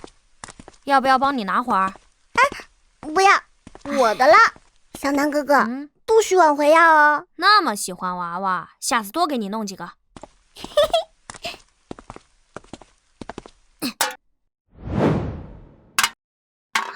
哇！别挖了，大半天了，你是青蛙吗？哼，青蛙是呱，不是蛙。非洲有一种青蛙，它的叫声就是哇。哇，小南哥哥还去过非洲啊？何止是去过非洲？哎，是爸爸的车。爸爸，看到娃娃！哎呀，这是谁的娃娃呀？这么好看，这是你同学吗？这是小……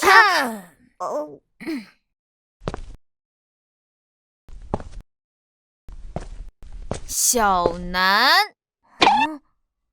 不是吧，姐，这你都看得出来？小南，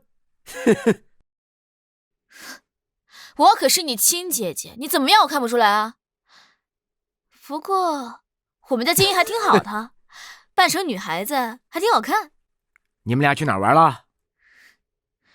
小南，现在外面多危险，你不知道吗？带着小磊到处乱跑，你不知道多危险啊？啊，危险？你们都说有什么危险？小南哥哥也说，他还提醒我说一定要走有监控的地方，这样就会被保护，本来还能去好多地方玩呢。可是小南哥哥不让我去那边。哎，小磊，你先回家，回家等爸爸好不好？好。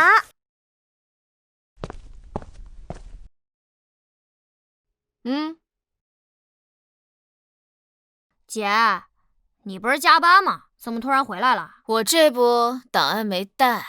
回来就抓到你给我搞事情。赵叔，那你呢？你不该去省府开会吗？6点的车，回来收拾行李，这就走了。你别再给我扯别的，好好的跟我说。老实交代，今天干嘛去了？你们俩干什么？我又不是犯人，交代什么？交代什么？今天干嘛去了？观察监控啊，不同于特定公共场合的监控，比如公园监控，很多年才会更新一次，而城市道路监控会随着发展、新规划频繁变动。还有沿街商铺开关关的，很多都有门前监控，所以我需要亲自确认一下所有的监控分布情况。查监控就查监控，为什么要带小磊啊？学做一个女孩子，总得有参照啊。哼，还真想当女孩子啊？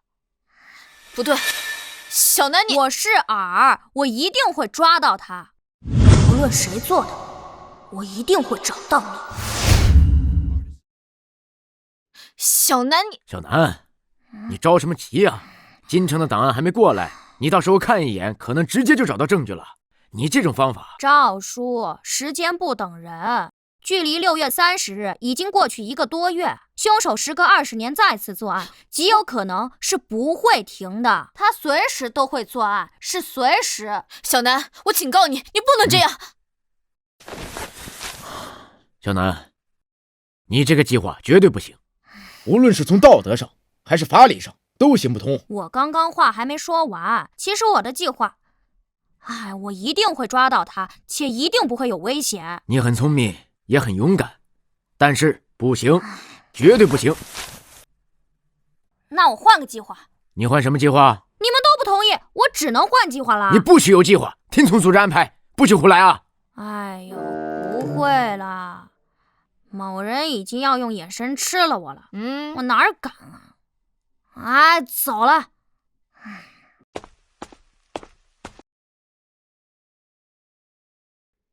这孩子干什么都不交代。小吴，你别着急，等京城的档案调过来，我让老孙拿去给他看看，找点事儿。不过他也擅长这个，说不定还真能帮上咱的忙。不过他看得再快，这些档案够他看上1个月了。走吧。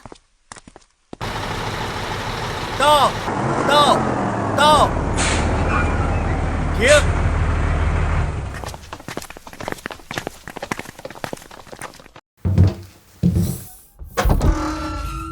嚯，怎么一车厢都是？可不嘛，世界悬案了。当年皇家总署督办，查了好几年，没线索，查不下去了才不查的。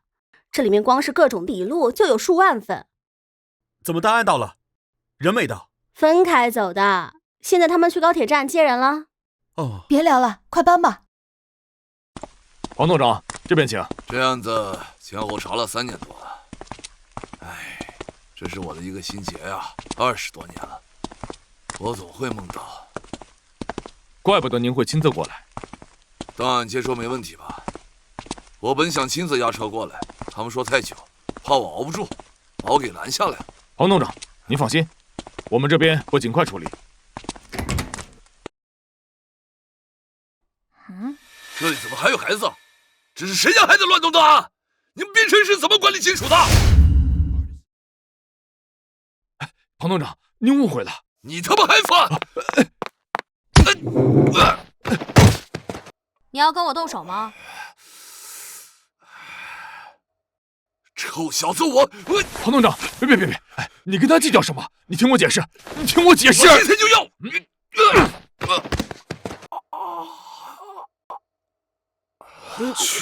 哎呦，好，厉害呀！你们冰城真厉害，就这么管理警署的，还跟我动手，让开！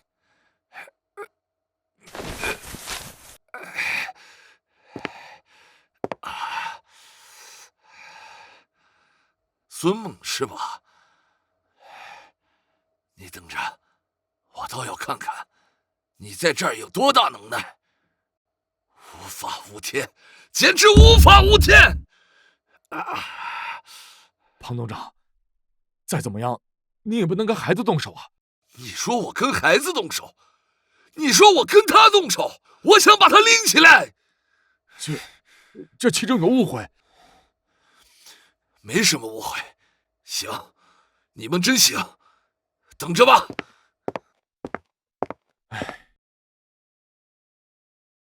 无法无天了，简直无组织无纪律，简直无法无天了！我才走了2天，你们2个上天吧！孙猛啊，孙猛，你让我说你什么好呢？我走之前怎么交代你的啊？我让你好好的接待，好好收收你的脾气，遇事别那么冲动。可你呢，直接把人给我打了。一接到电话，我都懵了，我还以为我前几天没休息好，我做梦呢。好家伙，我让你好好接待，你直接把人给我打了啊！署长，我承认我是有些冲动，可是我不能看着他打小南啊，而且他也不听解释。你犟，你还犟！你说你拦就拦吧，你直接把人给我干趴下了，怎么显得你比他年轻，显得你比他身手好吗？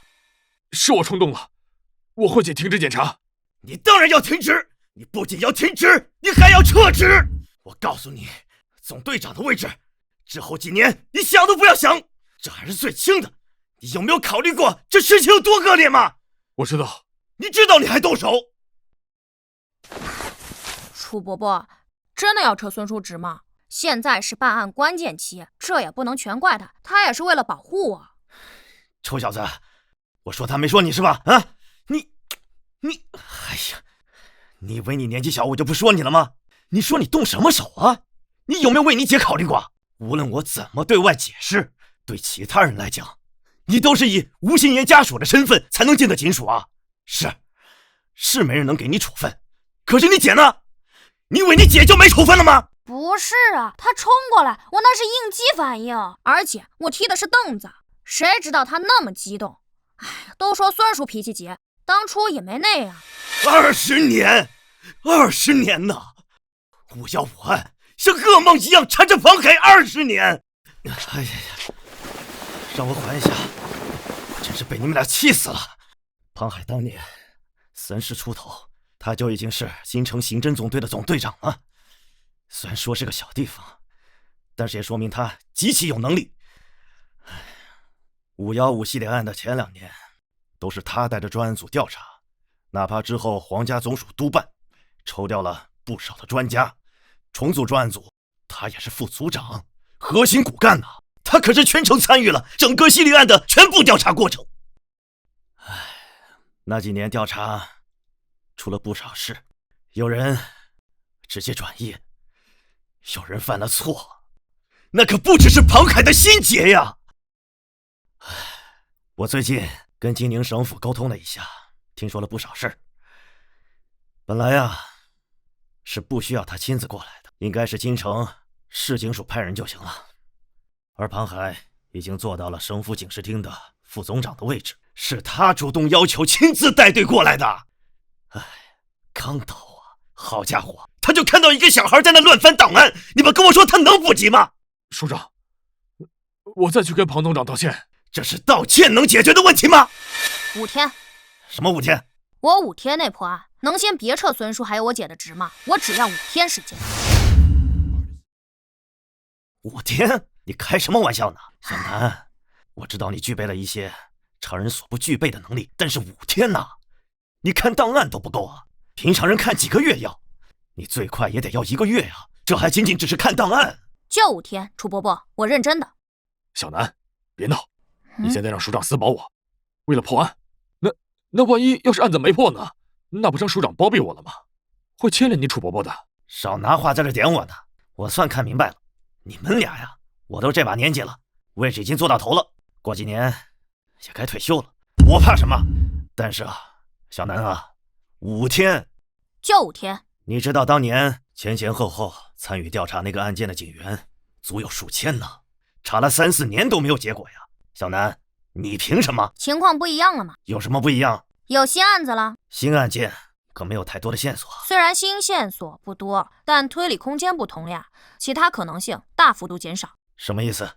小南，你是有什么新发现没说吗？意思就是当年人口密度低，城市化程度低，监控极少，随机作案能不能破得看命，可能性太多了，得看凶手是否犯错，线索是否足够。否则呀，查得再久，调查人再多，没有巧合碰上就没有结果。而现在呀，不是这样，虽然是随机作案，但操作空间太少。所以呢？哎呀，行，好吧，具体推理情况我到最后再说，太长了，等抓到人之后我再做详细分析。另外，我已经确定了凶手的大概居住范围。什么？哪里？我只知道大致，还不能说出来。为什么？因为啊，那个地理区域啊也不小的。如果进行大规模排查，除非运气逆天，第一时间能抓到凶手的抽血化验对比 DNA， 否则会惊扰到他，他会潜逃，到时候啊，谁也找不到。那你要……我就要5天时间。楚伯伯，我会在孙叔、赵叔、我姐以及其他熟悉警察的帮助下找到凶手，但前提是孙叔以及我姐姐别停职，否则我刚闯祸，我说话也没有人听我的。哎呀，时间就是生命啊，楚伯伯，我不仅仅是为了谁，更重要的是为了那些被害人讨个公道，以及凶手近期有可能会再次作案，破案啊，越快越好。行，就5天，我会找机会跟庞海谈一谈，先稳住他。希望呢，他们看在我的面子上，暂时先别把事情闹大。不过这个案子，最后皇家总署肯定会派人督办的，相信要不了几天就会到滨城，到时候议论纷纷，这事儿啊，谁都瞒不住。好，就5天时间。不过楚伯伯、孙叔，我还有个请求。你说。保密，防止有人干扰我。谁会干扰你啊？哦，京城的人。哎，你们放心好了，你们俩把人打了，整个警署上上下下全都轰动了，都在议论纷纷，包括那些今天来的警员，相信很快就能了解到你帮警方连续破获大案的事情。所以呢，你不用担心，虽然他们可能不喜欢你，但是他们知道你的能力，不会干扰你的。哎，总之保密就对了，走吧。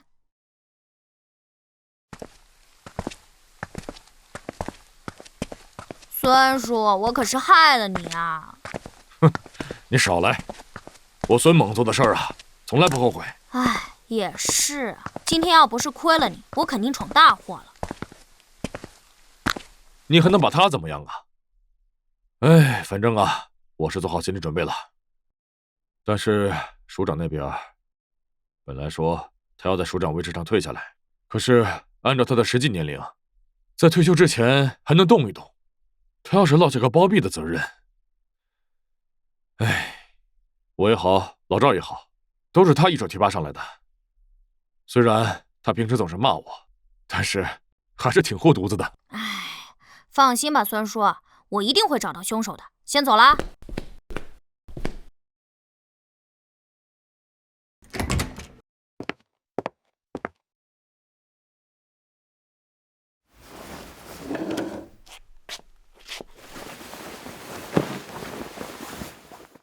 有事儿？我听很多人说过你，把你传得神乎其神。哦。听说你把汇总都看完了，有什么发现？还差一点看完。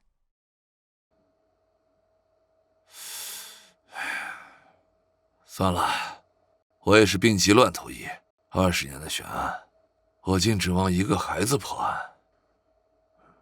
哎，有发现的。要听吗？本来我是想看完后和孙叔说，让他转告你，让你调查。不过既然你来了，要听吗？找我回去调查？那我倒是想知道，你得是有多大发现，能指挥我回去调查？年龄不对，还有身高对不上。嫌疑人初次作案时，年龄应该在24岁到32岁之间，其出生时间应该在1972年到1980年之间，这是经过缜密分析的结果。哪里不对？你们的结果除了一些线索交叉组合外，主要是基于心理学的分析。嫌疑人有严重的变态心理或者生理缺陷，比如间歇性障碍，在京城具备独居条件。嫌疑人性格内向、阴郁，不善交际，但做事极有耐心，并且有明显的双重性人格，做事隐蔽性极强。有什么问题？根据以往经验，这类凶手的年龄普遍在25岁以上，因为功能性障碍在青少年时不会对本人造成太大的心理负担，但一旦人到了娶妻生子的年龄，这个矛盾就会显现。巨大的心理压力与外界的刺激会造成人精神崩溃而出现变态心理。其实说起来，这些分析没有错。所以呢，你看出什么了？就将档案重复一遍。问题在于交叉线索极少，这只是分析，而没有任何实质性的证据去证明凶手的年龄，几乎是纯推论。你不是擅长纯推论吗？你在否定什么？人之所以正常，是因为法律与道德约束，因为是自幼形成的价值观与亲人的羁绊等等。如果将一群人丢在荒岛上竞争才能活，是个人就会变态。人正常的原因是相似的，但变态的原因可以有10000种，对吧？不可否认，你说的没错，但在没有足够证据的支持下，你无法推翻之前的推论。你自己看。这些档案我比你熟，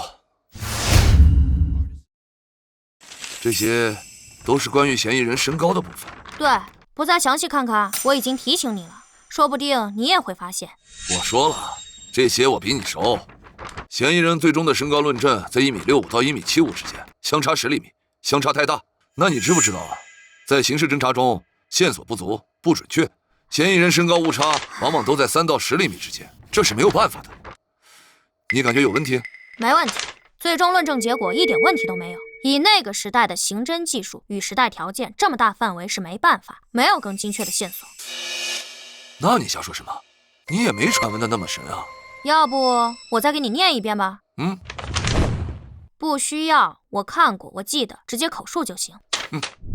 2004年8月25日，苏婉娜尸体被发现，而其失踪时间是8月8日，相差半个多月。人失踪于郊区土路，调查起来极难，就算有目击者，也记忆模糊。不过你们还是找到了一个疑似对象。据目击者描述，他当时骑自行车路过时，看到岔路那边有个身影。时隔半个月，他之所以还记得，是因为那身影捡起石头砸电线杆上的麻雀，泄愤一样连续砸，所以让他印象深刻。不过被害人是失踪在下午去亲戚家的路上，没人知道下午的时候那个怪人是否还在，时间对不上。而据目击者估算，嫌疑人身高大概在1.65米到1.73米之间，而你们第二次估算嫌疑人身高是根据一个脚印。你不用说的那么详细，捡重点说。好，04年1.65米到1.73米，05年1.65米到1.76米，1.66米到1.73米，1.64米到1.73米，06年1.65米到1.75米，1.65米到1.73米，1.67米到1.73米，07年1.66米到1.76米，1.67米到1.75米。你跳过了很多啊。对，虽然9起案子，但对身高论证的结果是有数十次，后面查的越来越细，通过一个目击者的描述寻找更多目击者，连时间都对不上，甚至会出现描述出身高不同的情况。我只是去掉那些重复的，以及在我看来毫无意义的。以当时的条件，失踪时间与案发时间总是有很大的间隔，监控太少，目击者记忆模糊，只能如此。大海捞针，但凡有一丝可能，我们都要努力去查，并且把它记下来了。所以我已经说完了，你没发现吗？你在故弄什么玄学？再不说我走了，没时间哄你。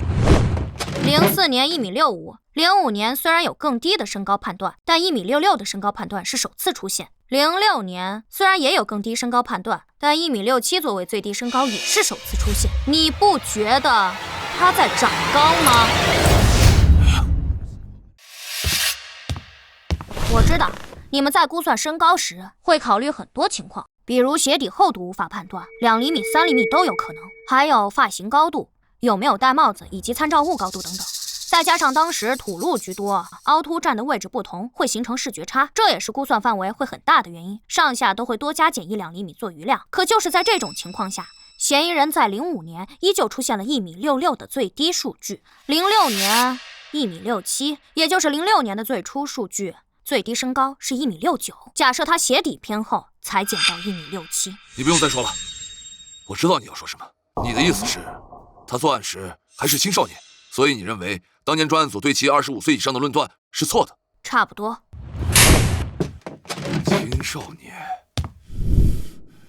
青少年。虽然在科学上，男性骨缝闭合是16岁到25岁之间，25岁之前可能持续长高，但现实情况是极少有超过20岁还长高的情况，所以我便认为凶手当年作案17、18岁的可能性最大。本就家庭不幸，再加上毕业考试失利，当然更大更小都有可能，早晚1年上学、高中辍学等情况都有可能，更早辍学也不是完全没有可能。青少年？等等，不对，你这个太牵强了。我记得曾经……怎么说？首先，你所说的这个数据，是你特地挑出来的。你找到的这个规律，如果放在数十次的论证数据中，更像是一种偶然性。其他的更多的数据反而能够证明，并非是持续上涨。然后呢？你继续说。然后，时间太长了，但是我隐约记得，有人提出过一个蛮年轻的小警员，提出过跟你相似的结论，提了几句就被否了，太牵强。且与25岁以上的推论相悖，会推翻很多调查结果的。而且，就算我们要朝这个方向去查，哪怕只有1丝可能，那也应该去查。但这根本无从查起啊！当年的青少年数量太多了，凶手的作案范围并不只在主城区，而是包括周边村县，而且这都过去20年了。看来你是真想破案啊！少废话。想破案的话，还得先听我说完。不过你得先回答我一个问题。什么问题？你们当年的专案组里有民俗专家吗？没有。你问这干嘛？没有。那我接下来要提的关键线索，应该不会再出现当年谁提过的情况了。什么线索？东南亚是一个极为复杂的地区，近7亿人口，90多个民族，而我国近上亿人口，既是移民输出国，也因历史原因有大量移民，大概占据总人口的7%，以上世纪的劳工及后代为主。继续。你真是破案心切，你是第一个明明跟我有矛盾还是有耐心的人。能破案，你再打我1顿都行。我不是故意的。说案子。我想说的是，我国多民族国家，人口结构复杂，不同民族、不同信仰，也产生了不同的历法。历法？官方采用的公元历法，但在民间还有佛历、印历、泰历、华历、维克拉姆历，还有很多宗教历法等等，非常复杂。而我们官方证件上并不会标注民族成分。所以，你最想表达的是，凶手可能是外来移民后代？不，我想说的是，20年前的9起案子，其中一共有3个，日期比较特别，分别是2004年8月8日、2005年7月28日、2006年7月18日。哪里特别？规律吗？都有个8。如果硬要说规律的话，凶手喜欢在1、2月份、7、8月份拐人，但这并不绝对。这3天是马努历6月23。马努历，这是在古时以月相周期形成历法，在整个东南亚乃至整个亚洲，很多国家都有。不过因为地理位置与传统文化，历法时间上存在部分差异。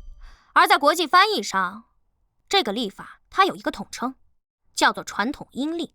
同一天，阴历6月23，会不会很巧合呀？如果硬说是否有巧合可能，那当然是有的。但一共9案，9个失踪时间，其中有3个都是在马努历不同年的同一天，这未免也太巧了吧？每年可是有300多天呢。如果纯随机选择时间作案，连续3年同一天都刚好作案的可能性微乎其微。更重要的是，阴历6月23日第一次出现，并不是夹在9次的中间，而就是9起作案的第一次，是他变态失控的开始。之后无论每年做几案，6月23日必作案，这很明显证明了6月23这个日期显然是有某种意义。而我确认，按照马努历，6月23并非什么传统节日，也并非纪念日，相同历法的宗教节日也对不上。生日、忌日，显然是生日的可能性更大。如果真的是在谁的忌日作案，有祭奠的意义或复仇的意义，那么那些被害人的死法是不对的，选择的目标也很奇怪，只敢对弱小下手，他本质就是懦夫，怎么可能是为了祭奠谁，或者是复仇，铤而走险？而如果是生日的话，当然不是庆祝，而是凶手养成扭曲变态性情的一环。本来是庆祝的一天，他就感觉糟透了，这会放大他一直以来的负面情绪，走向极端，向无辜者施以暴行，从而一发不可收拾，彻底变态。有道理，非常有道理。但是，所以新的问题产生了。什么问题？你觉得在具备作案能力的前提下，在什么年龄段的人会更加在乎自己生日过得好不好呢？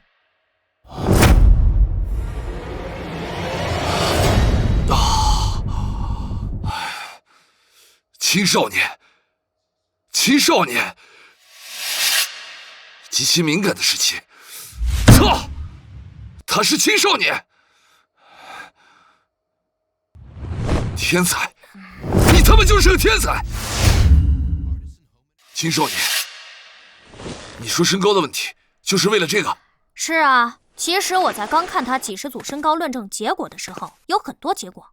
他在长高，这只是其中一种，确实牵强，有可能性而已。但当我反复看他的作案时间，也就是被害人失踪日期，我发现了，一旦不同线索形成的推论指向了同一结果，互为佐证，那么是巧合的可能性就大幅度降低。另外，我刚刚还在网上查了查，2007年8月5日，京城博纳县发生一起失踪案，有新闻的，年龄、性别都对得上，人是彻底失踪了，之后并未发现尸体，直至今日都是失踪悬案。没错，2007年8月5日就是马努历6月23。两个结论：第一，凶手不是3年连续作案，而是4年，这能更加证明我的推论。第二，凶手当年作案并非9起，而是更多，只是有些案子因为各种原因没发现尸体，也就从未与515系列案并案调查过。你该订票上路了。啊？凶手在2004年首次作案时是青少年，马努历生日为6月23。如果他首次作案时刚好18岁，那么他的出生日期便是1986年，阴历6月23，公历7月29。如果首次作案时是17岁，那他公历的出生日期就是1987年7月18日，以此类推。但我无法知晓他的出生地是否本地出生，迁居后户籍是否迁过来，都无法判断。而且我认为，这种做下连环案又消失20年的凶手，他可能舍弃了自己原本的身份，在生活走向安定后，与过去做一个割舍。所以，仅靠户籍系统按照出生时间、出生地查，数量太多，嫌疑太大。而且受限于当年条件，如果是早就弃用的身份，户籍系统也会遗漏。户籍系统在全国联网也才是最近10年的事，但他一定在本地上过学。按照我国的教育体系，他至少应该上完初中吧。当然，小学辍学根本没上过学，在当年并不罕见。但我认为他应该上过学的，因为过早进社会的人，大多数普普通通，一些会成功，一些会学坏。杀人放火都有可能，但因为经历过社会上摸爬滚打，有太多机会，太多方式释放内心阴郁，不会堆积，反而不会变得那么扭曲、变态、极端。所以，学校对，受限于当年的网络普及程度，你现在必须带人去查学校当年的纸质档案，这个最准确。不仅能知道当年是否有过处分、退学、考试成绩，能做综合分析，京城以及周边县村的学校虽然也不少，但考虑到当年第一个受害者失踪位置，你应该知道先从哪几个学校查起。我现在去寻找。等一下。啊？注意保密。保密？皇家总署会派人来并案处理，挂牌督办，重新成立专案组，很多时间都会浪费在走流程以及开会上。而你是金陵省警视厅副总长，正因为位高权重，反而不会让你去参与一线调查，他可能会让你回去，不再参与后续。20多年的噩梦心结，你不想亲手抓到他吗？想，我当然想。我无数次做噩梦，我想看见他的脸，我想亲手，所以不要把时间浪费在层层上报与开会上。你这次过去，只要给我几张嫌疑人年轻时的照片，我保证在皇家总署介入前找到凶手。好。还有，今天是2025年8月10号，而本月16号就是马努利的6月23。我们时间不多了。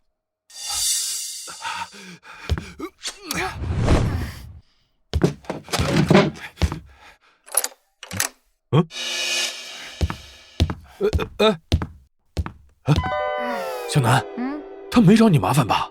没。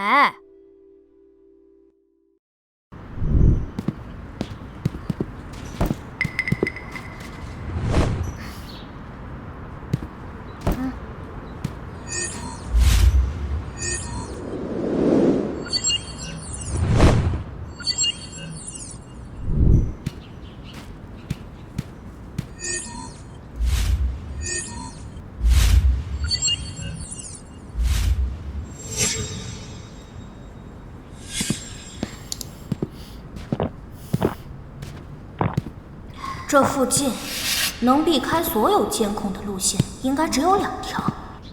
丫头，等一下。小朋友，你这瓶子还要吗？哦，谢谢。啊，这丫头长得可真俊啊！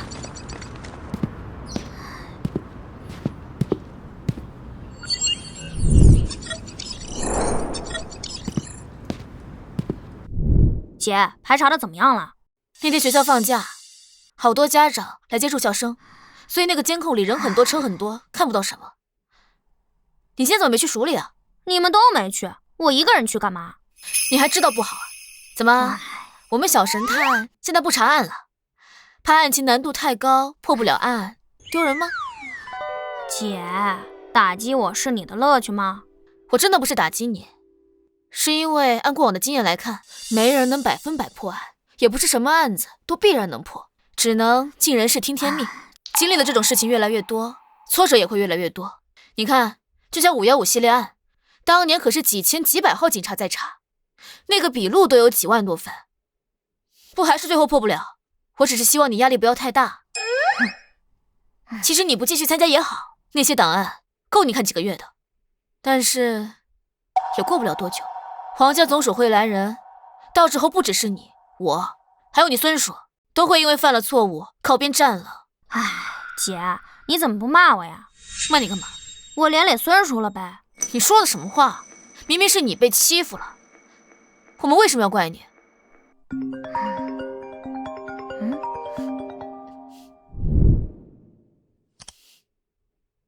哎，你好。吴新言同志，我是庞海。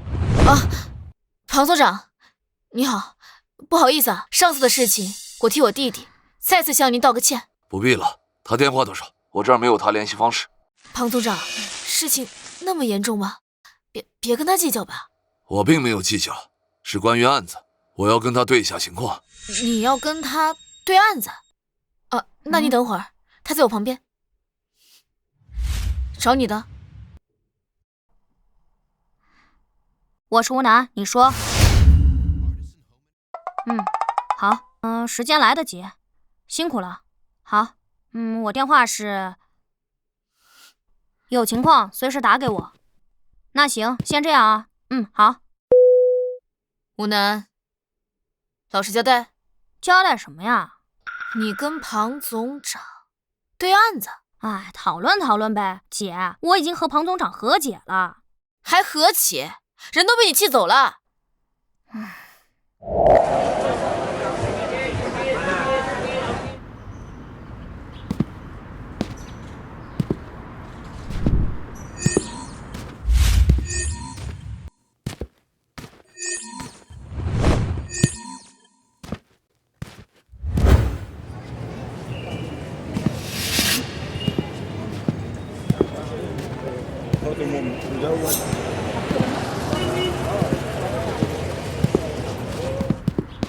哎，小姑娘，你知道泰丰巷怎么走吗？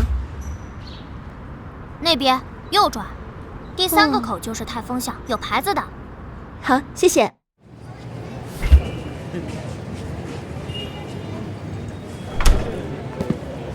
老板，可乐。3块。哎，小姑娘，你是新搬来的吗？我这几天怎么老是见到你啊？啊？啊？喂，庞叔。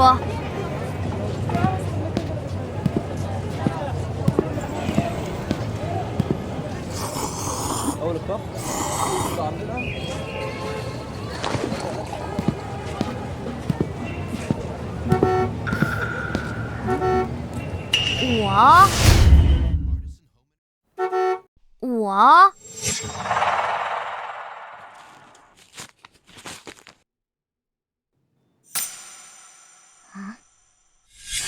巧了。不好意思啊。没关系。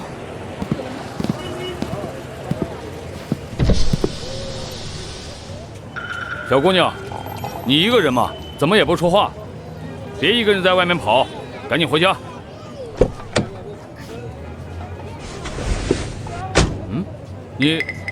你有事儿？果然啊，除了我姐，没人认得出我。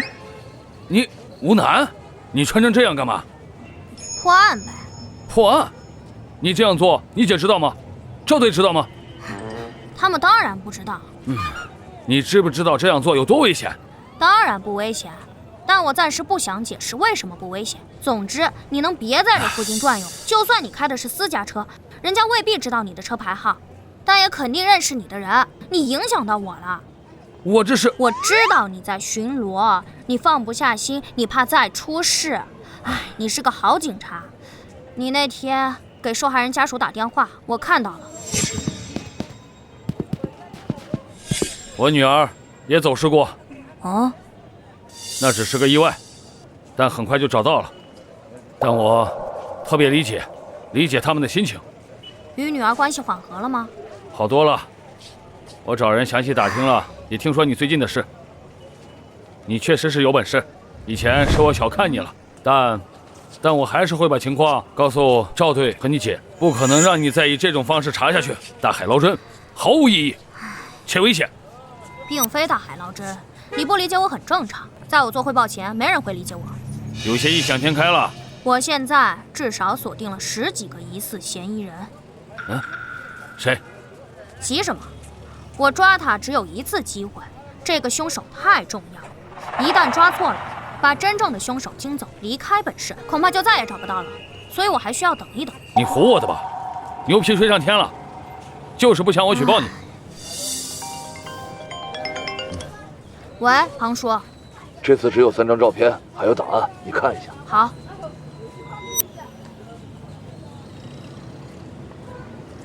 你。嘘。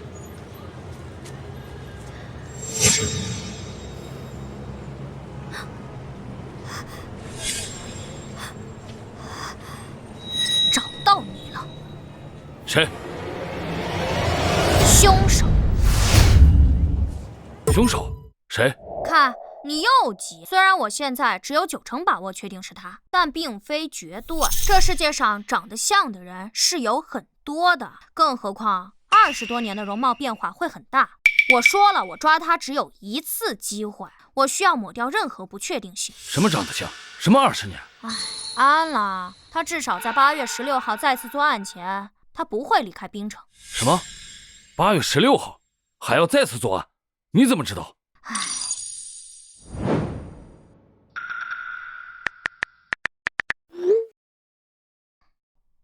有支笔吗？有。来。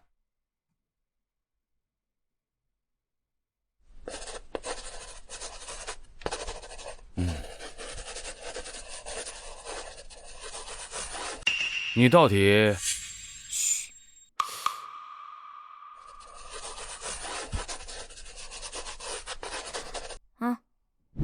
嘘。应该不是熟脸吧？有电脑吗？借我用用呗。有。啊。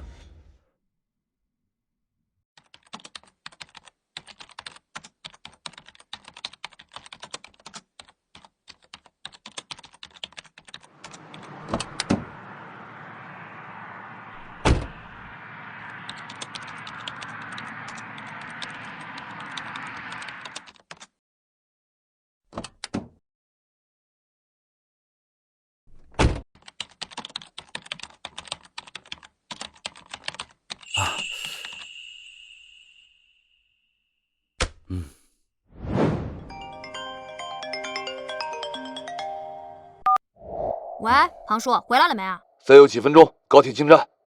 啊，那我把位置发你一下，你看一下。你找到他了吗？确定是他？过来吧。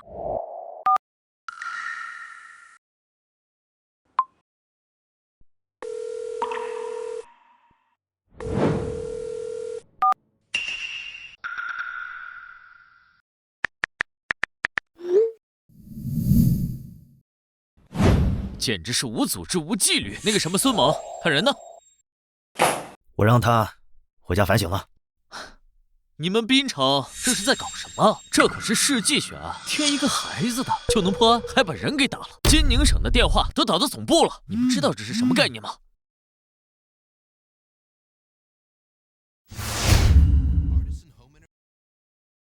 行了，何市长在这儿，滨城的情况。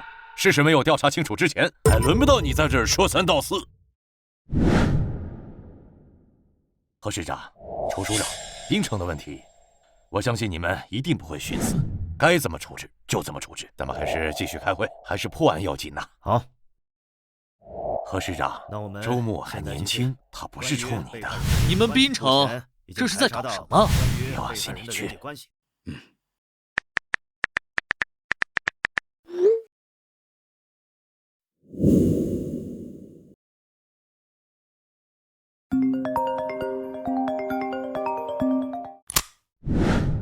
喂，小南。孙叔，什么情况？皇家警察总署来人了，署长让我们先躲躲，避避风头，免得到时候碰了面下不来台。这么快就来了？我姐说不是还要几天吗？秘密过来的，之前没人知道，主要是515案一旦重启调查，是会影响太坏。他们先过来了解下情况，再讨论并案公开的事。什么？没，暂时还没设置，等他们开完会，不是庞总长，是他身边跟过来的那个，把事情捅上去了。我看啊，他未必是为了庞总长好，本来双方都有责任的事，他擅自把事情捅上去。孙队，算了，跟你说这些你也不懂，你有事吗？今天没见，想你孙叔了？地址？什么地址？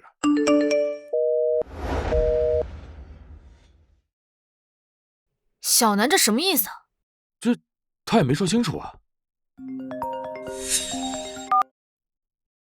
喂，魏所长，小南让我打给你们，带好装备过来会合。会合？什么会合？小南找到凶手了。什么？小南跟你在一起？他刚打车走，说要回去开个会，还说他要在车上整理材料，别打搅他，把我电脑都拿走了。关于被害人的人际关系，目前已经排查到。进。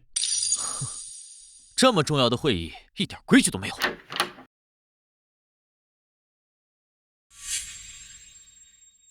能换我来讲吗？我已经找到凶手了。凶手找到了。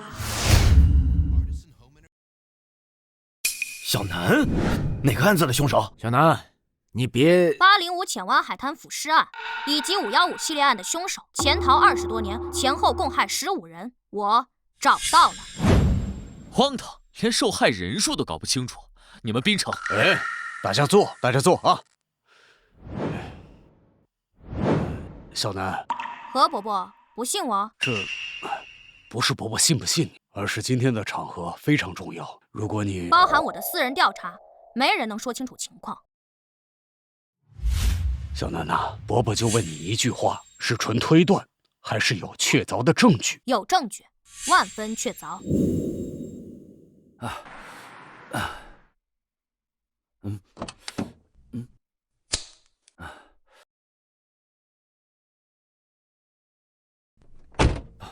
魏所长，魏所长，你要的设备已经准备好了。好。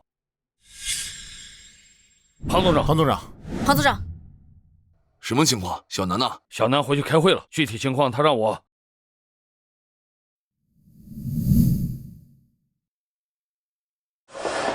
大家好，我叫吴楠，下面就由我向大家讲解针对805浅湾海滩腐尸案及515系列案的分析推理过程以及结果。开始吧。请允许我先概述一下浅湾海滩腐尸案及515系列案的基本案情。陆总监，我记得当年你在海东省任职过，对吧？对。那你应该认识郭老大吧？认识，共事过，也是老交情了。他现在可是风生水起啊！今年年底，位置恐怕要动一动，不是调任警察总署，就是海东警务的一把手了。何市长也跟他认识？不认识，不过他认识。他是郭老大的亲外甥，他家里4代人从警，可以说是警察世家。他爸妈6年前因公殉职，现在是他姐姐带的。而他天赋异禀，智商极高，可以说是天生的神探。看来老庞是有些冲动啊，不过我还没亲自跟他聊过。没有谁对谁错，都是为了办案嘛。这小子的确是个好苗子，但所谓的天生的神探过誉了吧？515案当年我虽没参与过，但具体的办案过程我是清楚的。几千人破不了的案子，不过他小小年纪在台上把案情分析得这么详细，却毫不怯场，已然是了不得了。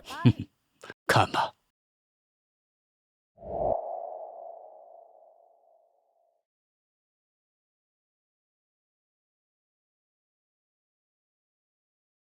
以上便是515系列案以及805腐尸案的大致情况。下面我来说一下专案组方面的最新进展。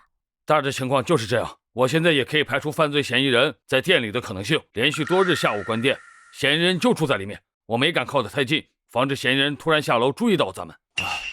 好，那我来安排一下下面的行动。魏所长，你安排人先过去侦查一下，嫌疑人有没有在楼下布置监控？是。小沈，你才调过来没多久，犯罪嫌疑人就算下楼也不会认识你，你去。是。好。老孙，那边你去侦查一下。是。小吴，去那边侦查一下。好。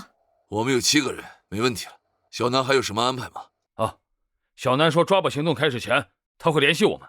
自案发后，赵叔从全市抽调警力，排查了罗珊珊失踪当天在相应时间段下出现在附近监控下的1375辆车，对非本人驾驶情况做了监控甄别。除了电话联络外，还走访调查394人，笔录509份，提取 DNA 生物信息116份，全都送往省府进行加急对比。另外，被害人的人际关系也排查了。小朋友，我不得不打断你一下，咱能别再重复了吗？你刚刚说的这些，我们刚刚开会的时候，楚局长已经详细讲解过了，我们也都清楚，你就不用再重复了。从你一进来就夸下海口，咱能直接说重点吗？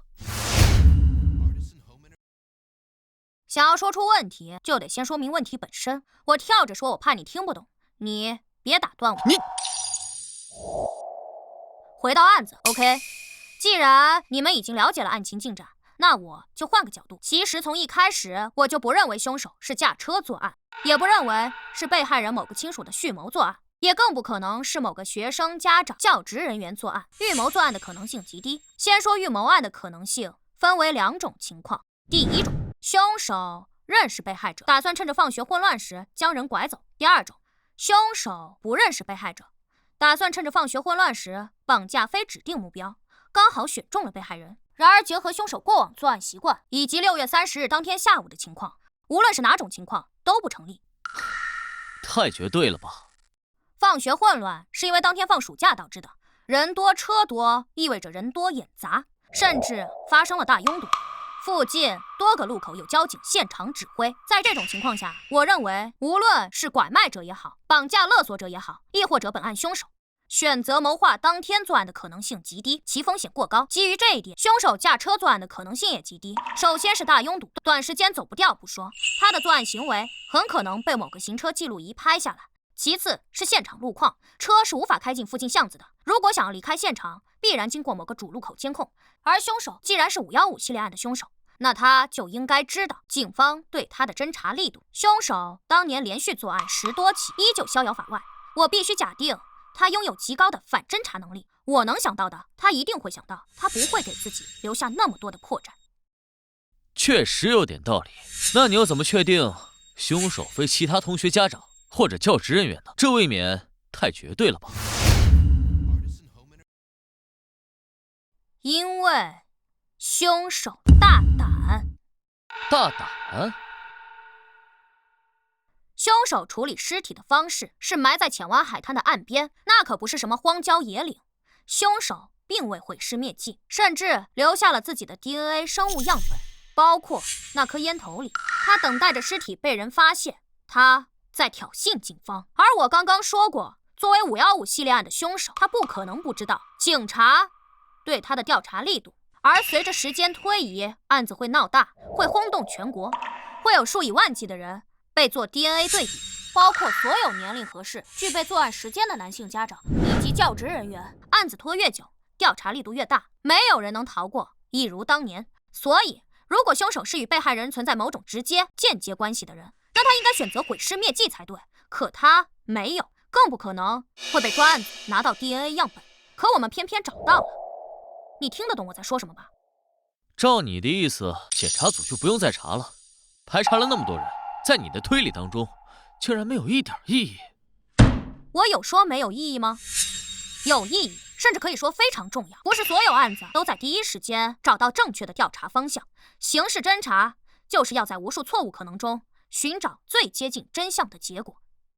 小朋友，你连受害人有几个都记不清楚，还来教我刑事侦查？专案组近日来的大规模排查，为本案调查解决了很多问题，意外、巧合以及完全不可预知凶手的心理状态。意外也好，巧合也罢，他可能确实开车了，本没想作案，但这世界上总会有一些极小概率的事情，一系列无法预知的情况促成了最终结果。当机会就在眼前，他只需要一瞬间的心思摇摆。而凶手的心理状态，据我对凶手的心理侧写，他时隔20多年再次作案，极大可能是生活出现了巨大变故，家庭或事业使他再次走了极端。在这种情况下，我无法预知凶手是否出现了某种，比如说自毁倾向，或者说是变态。他想要跟警方玩一场游戏，比一比，在警方抓到他之前，他究竟还能再做几案。他是一个变态，他很可能会做出反逻辑的行为，所以我无论怎样推理都有可能是错的。而专案组的大规模排查帮我弥补了这部分。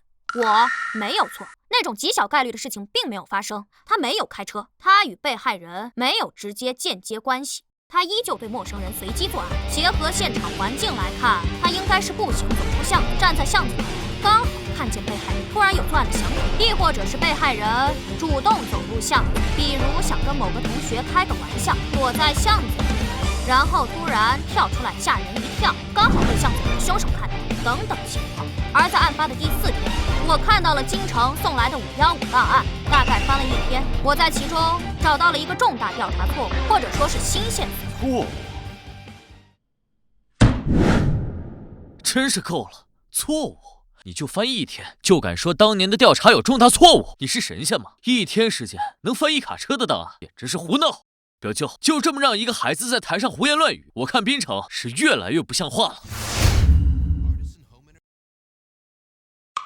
表舅，周末我跟你说过多少次了，工作的时候称职务。坐下。啊，是。陆总监，他是远房亲戚。自从他给我当助理后，聊起了他的老家，发现我们祖上还有些关系。你说完了，我可以继续说了吗？小朋友，我倒是很想知道，当年几千人查了3年的档案都没有破案，你仅查了1天，能发现什么错误？而且还是严重错误。你好，警方办案，借用一下你家窗户。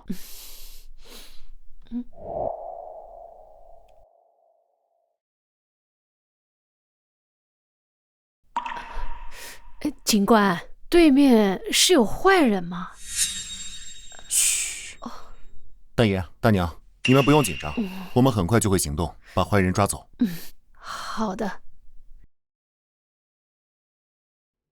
对面的房间只有嫌疑人1人，没有其他人活动迹象。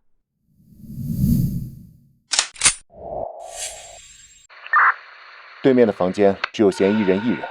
收到，继续盯着。到目前为止，没有什么发现。魏组长，环境比较复杂，我们得这样过去。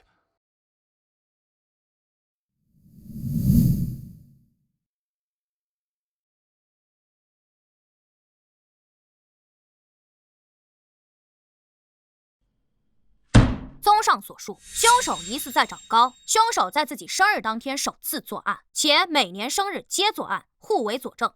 凶手作案时是青少年的可能性极大。青少年。还有，按照他过往作案习惯，既然他今年已经再次开始作案，那么今年的马努阴历6月23，也就是3天后，他必然会再次作案。青少年，对呀，青少年。楚署长应该马上派人，哦不，总监，我立刻带人去京城，亲自调查学生档案和当年的户籍。不劳你费心了。你怎么不早说？这么重要的线索，前几天你已经发现了，为什么不及时汇报？而且凶手马上要再次作案，你故意隐瞒，这样是会耽误破案进度的。你怎么知道我没说啊？你蛔虫啊，天天跟着我。你在做出推论当天，我与庞总长便讨论过，他因此连夜回了京城调查。但实际上，这条线索可能有用，也可能没用，因为在那个时代，普遍存在一种情况。为了上学而改变年龄，也就是说，凶手过的是自己的真实生日，但其登记上未必是真年龄。一旦如此，这条线索很可能会断掉。可时间不等人，所以我不得不做2手准备。根据我的推理，结合专案组排查情况，我已经可以确认凶手大致的活动区域。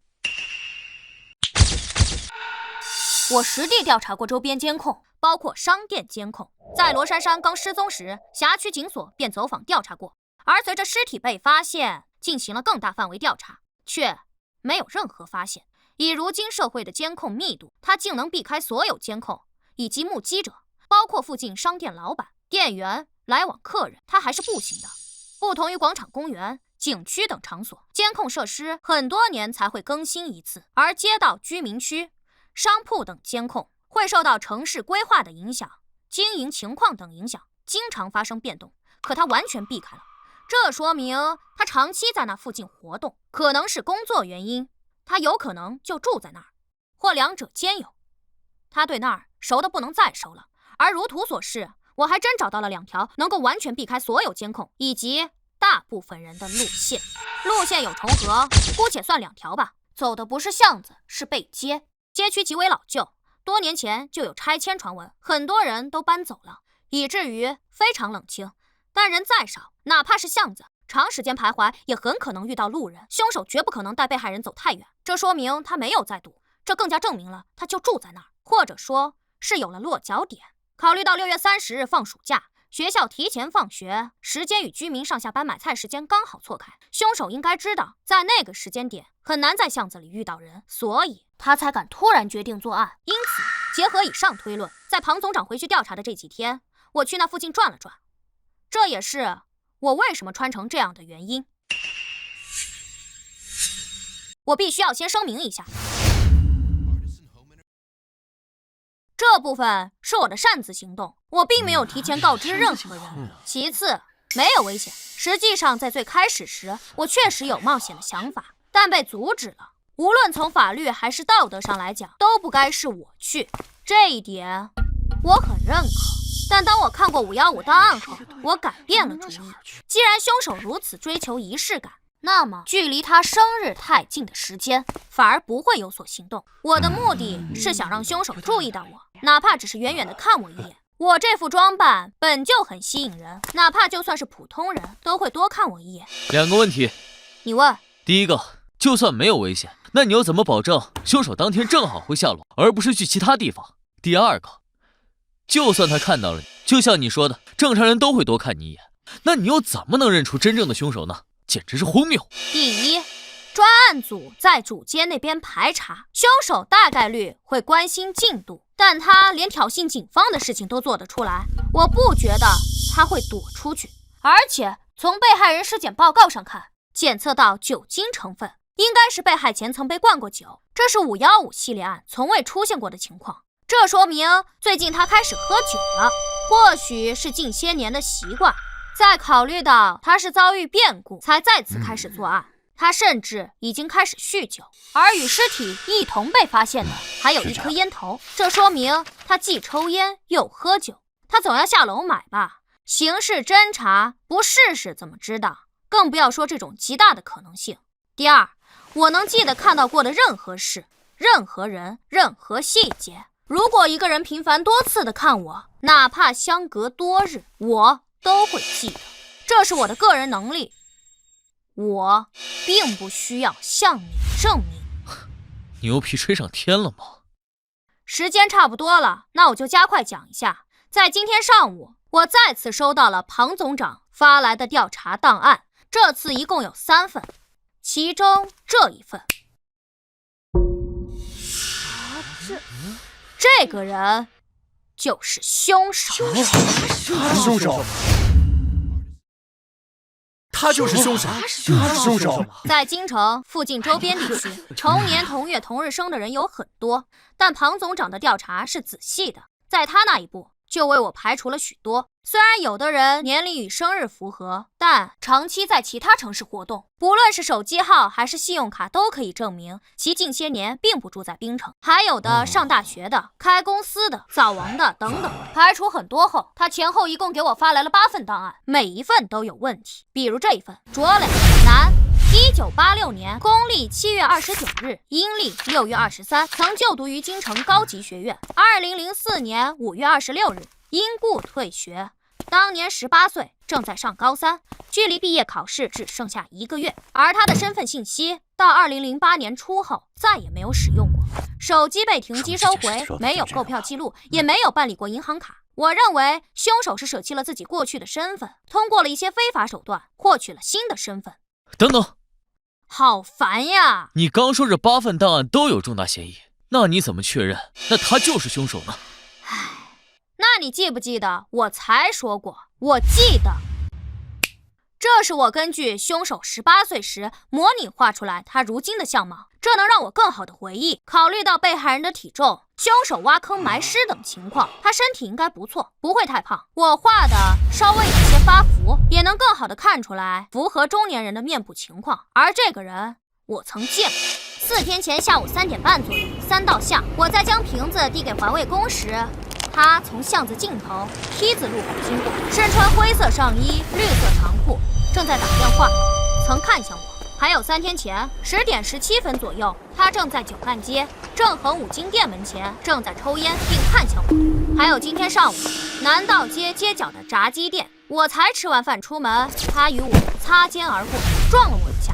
另外他还有一辆车，曾停在五金店门前，以及出现在了炸鸡店附近路边。但我不觉得他第3次是跟踪我，不然早被我发现，应该就是又遇上了。他注意到了我。至于他为什么撞了我一下，我很难揣测他的变态心理。你这是在讲故事吧？这些可都是你的个人记忆，你只是记得，那证据呢？想要证据是吧？我满足你。我根据凶手的车牌号以及五金店牌匾上的电话号码做了对比调查，车主与店主是同一人，这是他如今的户籍信息，名叫丁瑞鹏。通过网络追踪，我找到他的社交媒体账号等信息。我虽然坚信我的记忆，他现在的户籍照片与我画的极其相似，巧合的可能性微乎其微，但抓他只有1次机会。我还需要更确凿的证据，比如这个，这是他去年7月28日的社交动态，却不是他如今证件上的生日时间，而是马努阴历6月23。他依旧在过自己的真实生日，并一定对亲朋撒过谎，编造了日期与证件不符的原因。就比如说，当年为了上学而改了年龄，桌子上有2只碗。根据户籍信息，他3年前就已经离了婚，前妻已经离开本市，2人无子女。而从他3年前更新的动态来看，这个给他做饭、陪他吃饭名叫小玉的女人，就是他3年前的出轨对象。而今年的5月17日，他发了这样一条动态，2人必定闹掰了。虽然无法知道具体发生多大矛盾，但这不重要，仅从容貌、生日、近期变故等等情况来看，我不相信还有任何巧合成分，他就是凶手。而让我更加吃惊的，凶手的变态程度竟然超乎我的想象，他竟然在网络上留下了他作案的直接证据。在今天上午，我在查看凶手关注列表时，发现了一个账号位数极少，注册于00几年的老账号，名为 X。我点进去看了看，注册于03年，停止更新于07年，更新内容也不多，一共10几条。而凶手现在的账号注册于09年，他为什么要关注一个早就不再更新动态的僵尸账号？这是一部分人的习惯。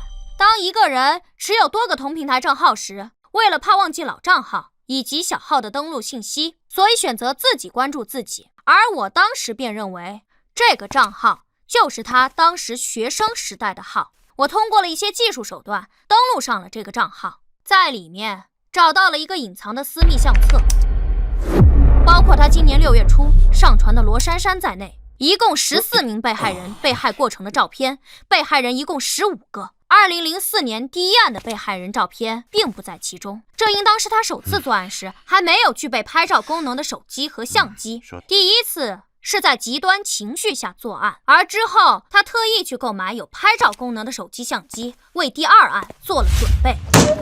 那还等什么？现在就要抓住他！陆总监，我现在就带人去。不必了。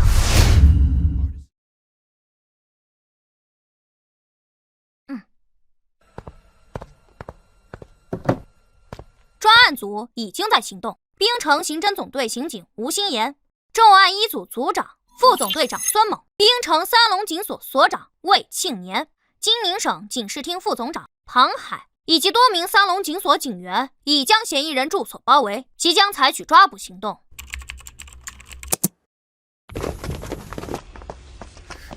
我是吴楠，听得到吗？听得到。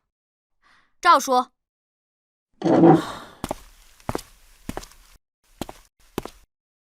我是赵成龙，收到请回复。收到。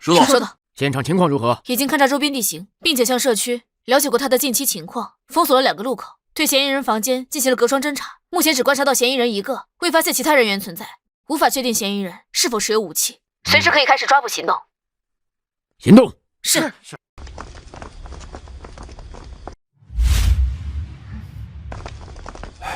你们在滨城都是熟脸，我来敲门。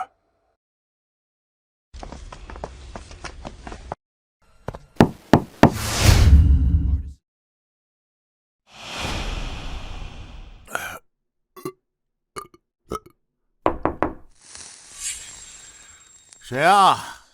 水务公司，之前给你打过电话，换智能水表的。来了。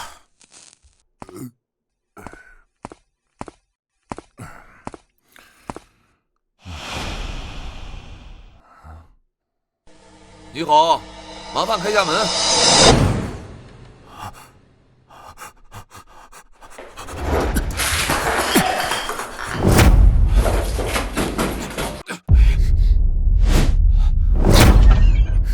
别跑！小吴，这边。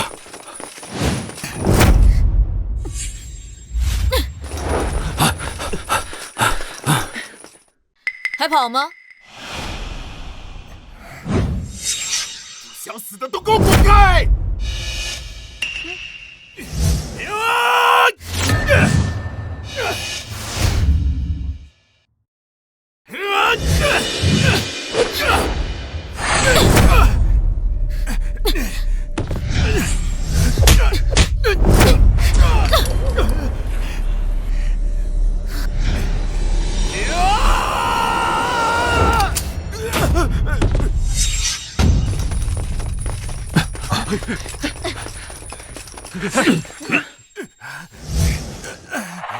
为什么要跑？为什么要跑？说，你是不是认识我？庞海、徐作泽、周勇、江腾、叶桂兰，20多年了，你们还没有放弃找我？这些名字是？这是515系列案的骨干刑警，在515专案组结束调查后，从各地抽调来的精英离开，京城方面却从未放弃过，每隔几年都试图重启案件，包括私人调查，追凶20年，他们从未放弃过。报告队长，抓捕任务成功。收队。那么时间了，那可是整整20年啊！哎呀，精彩，太精彩了！天才呀，真是天才呀！厉害！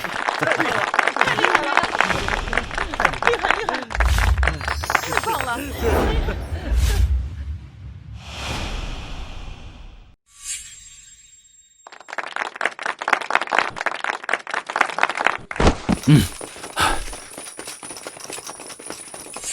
报告队长，抓捕任务成功。收队。姐，翻窗姿势要帅，都看着呢。为什么要跑？为什么要跑？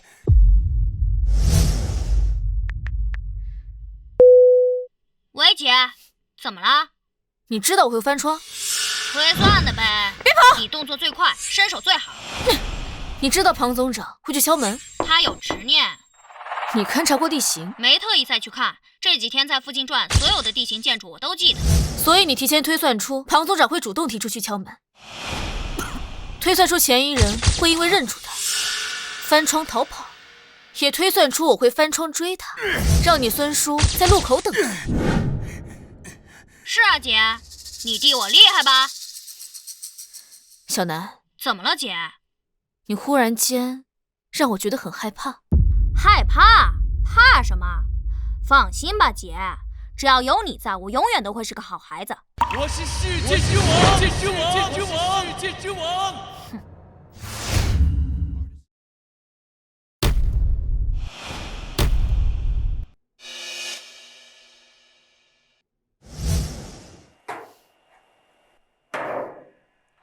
DNA 比对结果还有1天就出来了，哪怕是零口供，也够枪毙你几10次了。交代吧，为什么？时隔20年，你又带走了一个无辜的生命。我那天心情不好，他把我的钱全都卷走了呀！张玉那个贱人，我为了他离婚，他就迟迟不肯嫁给我。这么多年，他花钱大手大脚的，他还骗我说什么买房，他跑了呀！他们就因为这样杀人啊！小吴，别冲动，为这种人犯错不值得。他是人吗？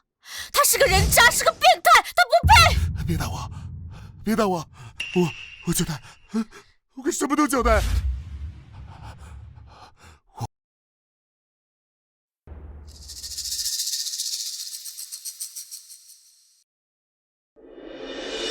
凭什么？我又做错了什么？他们根本都不要我。那个贱人，他宁可把钱给那个野种花，都不愿意给我交住院费。他说看见我就觉得我恶心，看见我像看见了个狗东西一样，他想吐，他后悔把我给生下来。所以呢，就是因为你父母对你不好。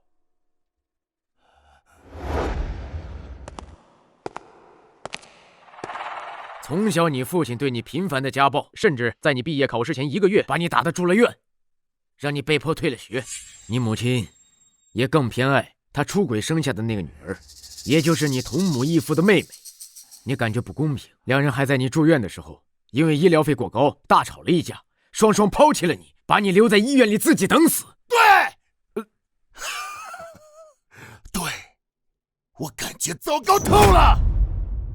我越想越觉得，那这是你伤及无辜的理由吗？你根本就不知道，我活在地狱里，他们把我当狗一样看待。我活在地狱里，地狱里，地狱里。你要是真活在地狱里，你就不会遇见一个好的医生，为你付了所有的医药费，出院的时候还给了你一笔钱，对不对？是你说的吧？啊，是你刚才说的吧？是，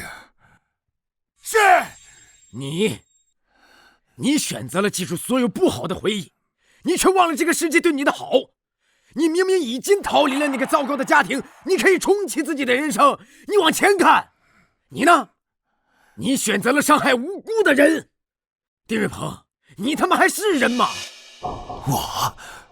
我不是人，我不是人，我不是人。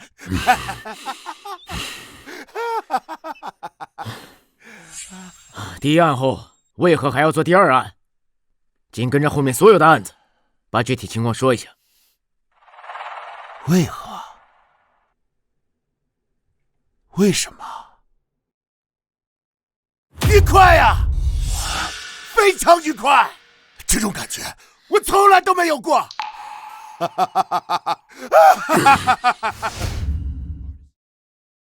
世纪悬案告破，血魔再现，515系列案真凶再作案，滨城警署急速破案。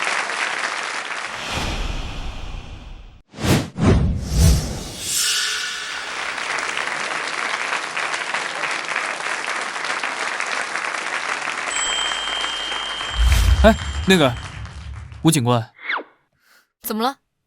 说起来，我应该叫你一声学姐呢。咱俩一个高中的，我比你小2届。是要我电话号码是吧？小南跟我说了。不是，我不是要你电话。吴警官，你看能不能把南哥电话给我？啊？我问他要了，他嫌我烦没给我。你自己不也是警察吗？想要他电话号码，去警务系统查不就知道了？哎呀，我查过了，他很奇怪，系统里的关于他的联系方式都被删除了，所以他很神秘。不必了，他电话是多少？给我一下，我在系统里没找到他的联系方式。吴楠，听说你还帮了女孩子，超可爱的。对呀，带上嘛，带上我们看看，我们都没有看到，带上姐姐拍张照好不好？吴楠，你给我老实交代啊！我又咋了？你的电话号码为什么警务系统查不到？你是不是又黑进去了？别跑！我保证不打死你！别跑！舅舅又来电话了，希望我们能过去。爸妈，你们放心吧，小南他现在很聪明，而且他已经答应我，将来一定会成为一名警察。他虽然平时很调皮，但他很优秀，他未来一定会成为一名神探。